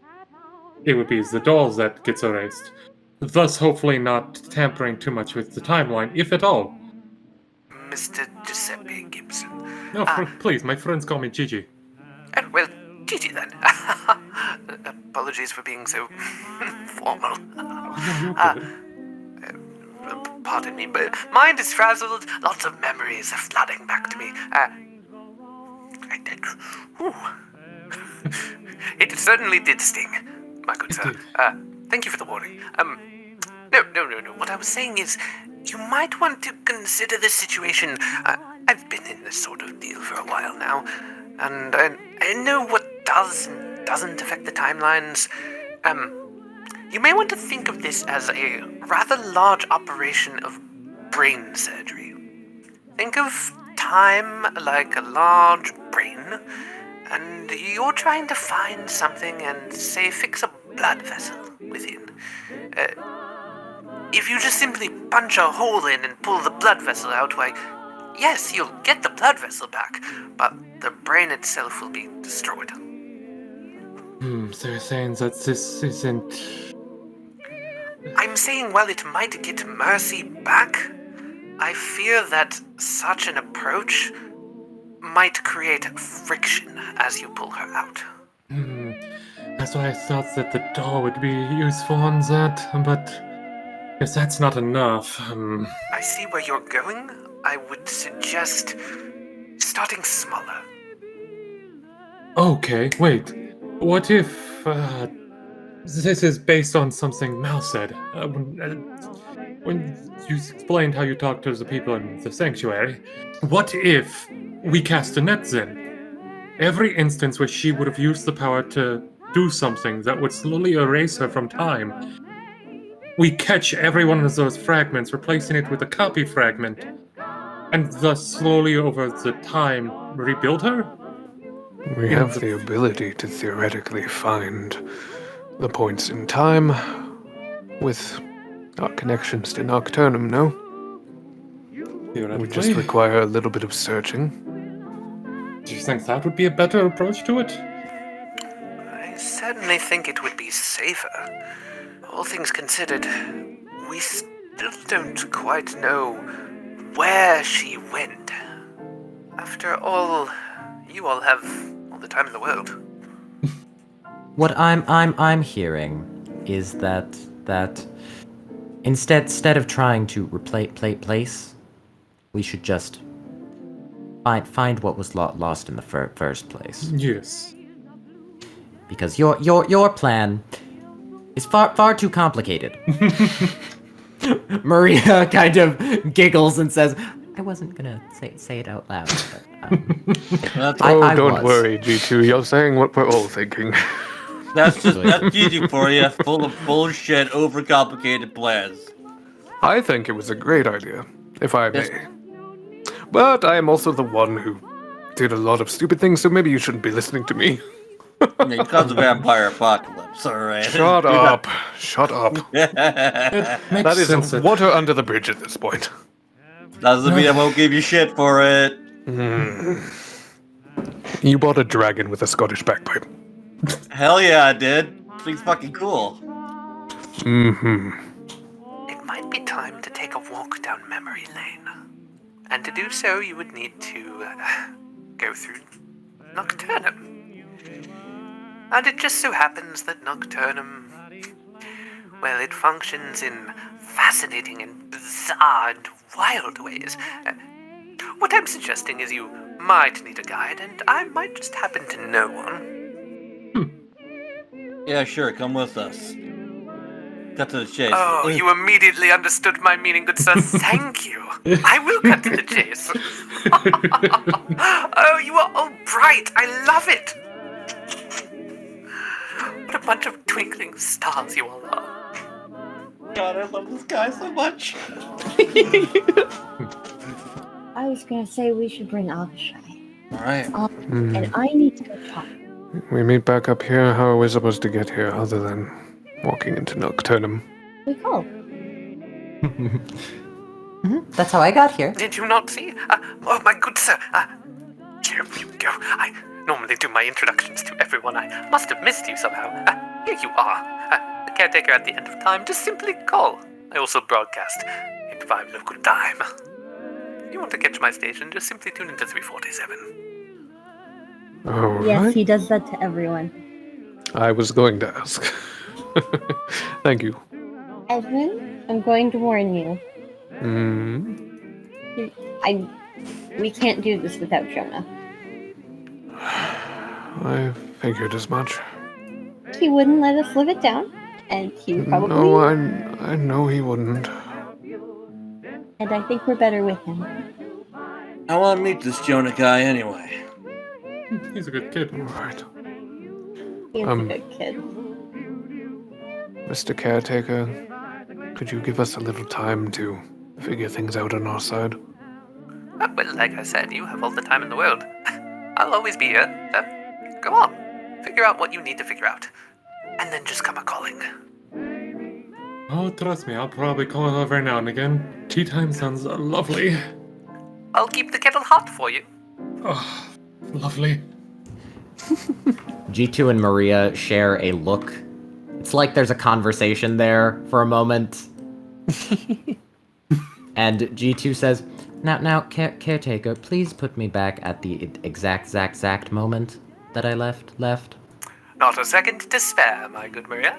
Take care and, do to try to smile a little bit. You look so sad and tired. I hate seeing you that way. Oh. Gigi's the only one that sees it from this angle, but she does actually smile on the human.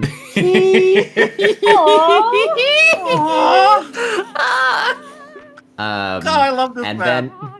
And then it fades as the effects of one of her, she has classified it as a flaw, stops. It's the effects of the being called Maria flaw.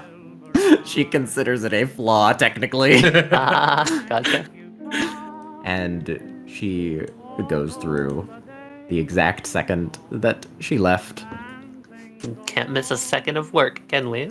Of course not. Maria actually says, she asked that because I realized that's why none of my connections got broken, because we happened to come out the exact moment I left. Convenient. I would not have wanted to do that to you. I suppose that is how that works. Well, I can work on establishing a consistent line of connection to the waking realm if you want to, make sure that never happens. That would be nice. I know that Miss Jagger, has suggested before in the past of setting up payphones in her establishment. I wonder if she would allow me to do such. Maria remembers the payphones. I'm sure she would. And it comes full circle. Hey, it's just like how Maria named like a Nocturne. It comes full circle. Hey. The caretaker's gonna come over here and just like push past the chairs again and come over to this door, take out his key again, and just look back. To those who have come in from Nocturnum, you don't have to use this exit, but if you wish to, you may, and to those who just simply want to use it, you may as well. Sure, why not? And I'll see you, most likely in but a moment for me. However long it needs.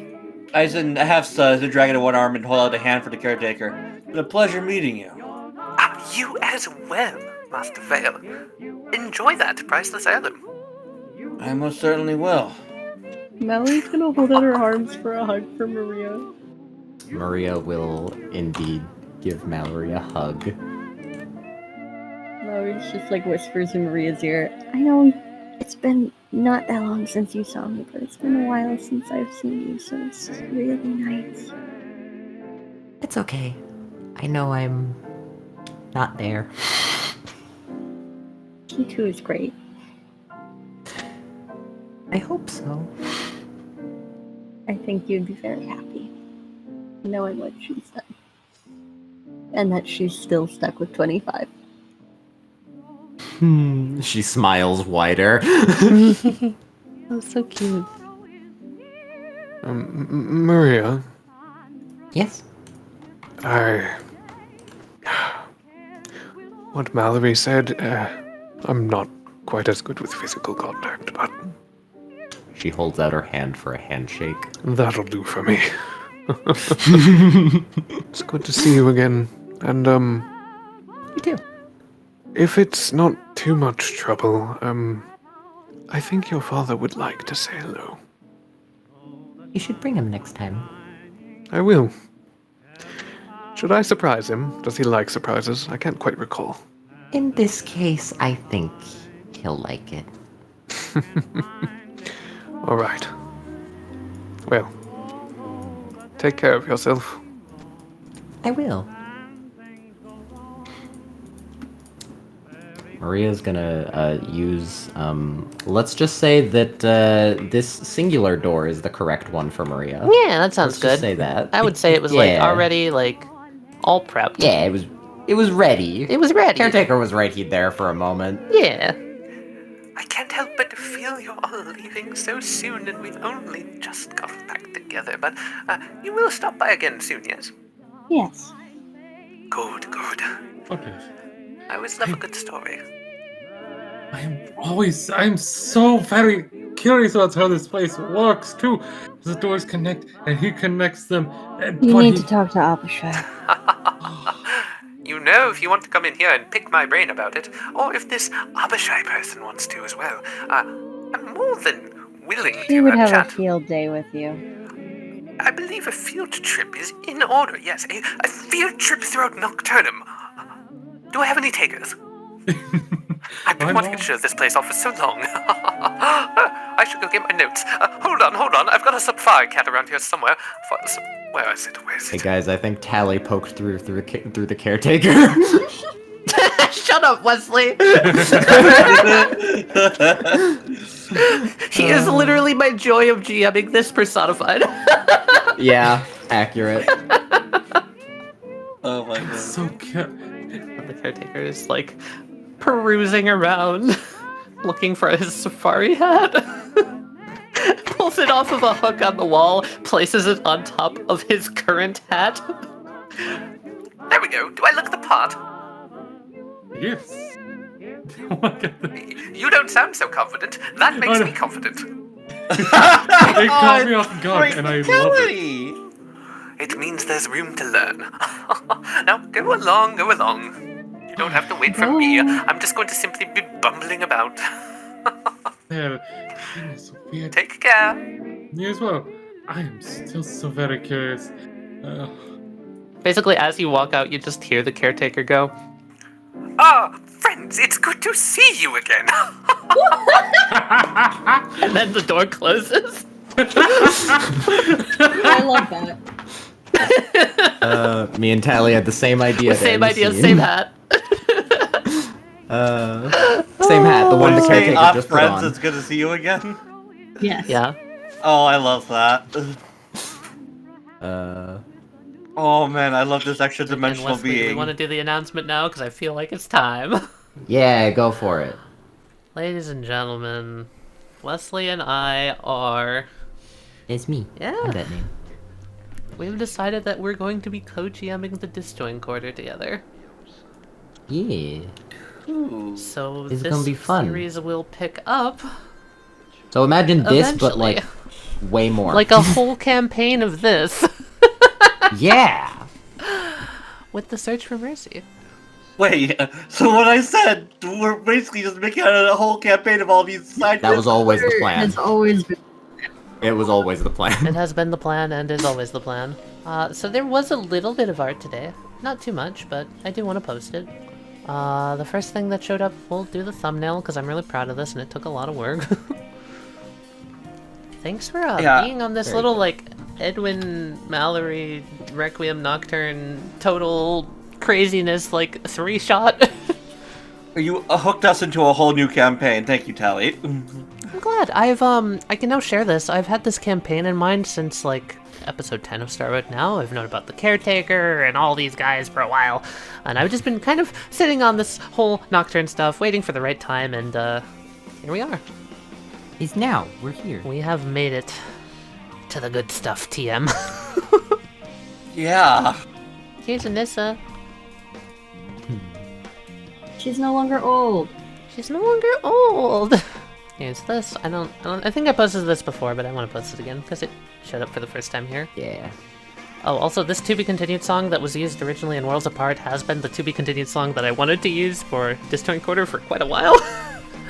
I've just been kind of using it in every episode that's been themed around it. And here's a future version of Cedric Jagger and his daughter Lila. I love Lila's vibe. Absolutely Of adore course it. you do. Music goth. store Fuck nerds. you. I really wanted Lila to be the like roleplay challenge of the episode. Oh, right. Yeah. Tally, fuck Yeah? you. I'm What? spending a plot point because of Cat. All the kids in Sanctuary get a makeover because of Gigi. Do you want to just like help them change? Yeah. We can do that at the start of the Disjoint Quarter. Makeover. Get June out of that fucking Get dress. June out of the Get dress! June out of the dress. Get June I- out of the dress! Completely Get June out almost of the forgot dress about challenge. that. And I Alright. remembered only just when talking with you. I was just like, oh yeah, that happened. Oh yeah, we'll definitely do that. I agree. Man. And here's the caretaker. There he is. Look at the boy. The caretaker at the end of time. And here's his little card because he's a businessman. Oh, Tally, by the way, you set yourself for having to do a new caretaker art. I did? Oh, you want me Yeah. to draw him with One the with the fucking other hat. safari hat on? Okay. Yeah, you goddamn right I do. Yeah, sure. That's actually amazing. Sure, I'll do it. Yeah, that's totally. The safari hat is the most in-character thing I've ever done as him. Yeah. Like, he's amazing. He's like the strings equivalent of the Doctor. Like, oh my god, he's amazing. I love him so much. I think you've said that about like 2 characters at this point. Yeah, didn't you say that about someone else? I think it was Gigi. I think it was Gigi, yeah. Oh my god, I finally got to reveal that the caretaker and Billy were friends. Yeah. Fuck, I never got to reveal that because Billy never got to talk about him. We never talked to Billy. Yeah, same with the whole Yeah. adoption thing. Like, I was gonna reveal the Mercy adoption, I was gonna reveal the caretaker, the phone lore, all of it, but I didn't get to. I love Scripts or games. Sequence break scripted.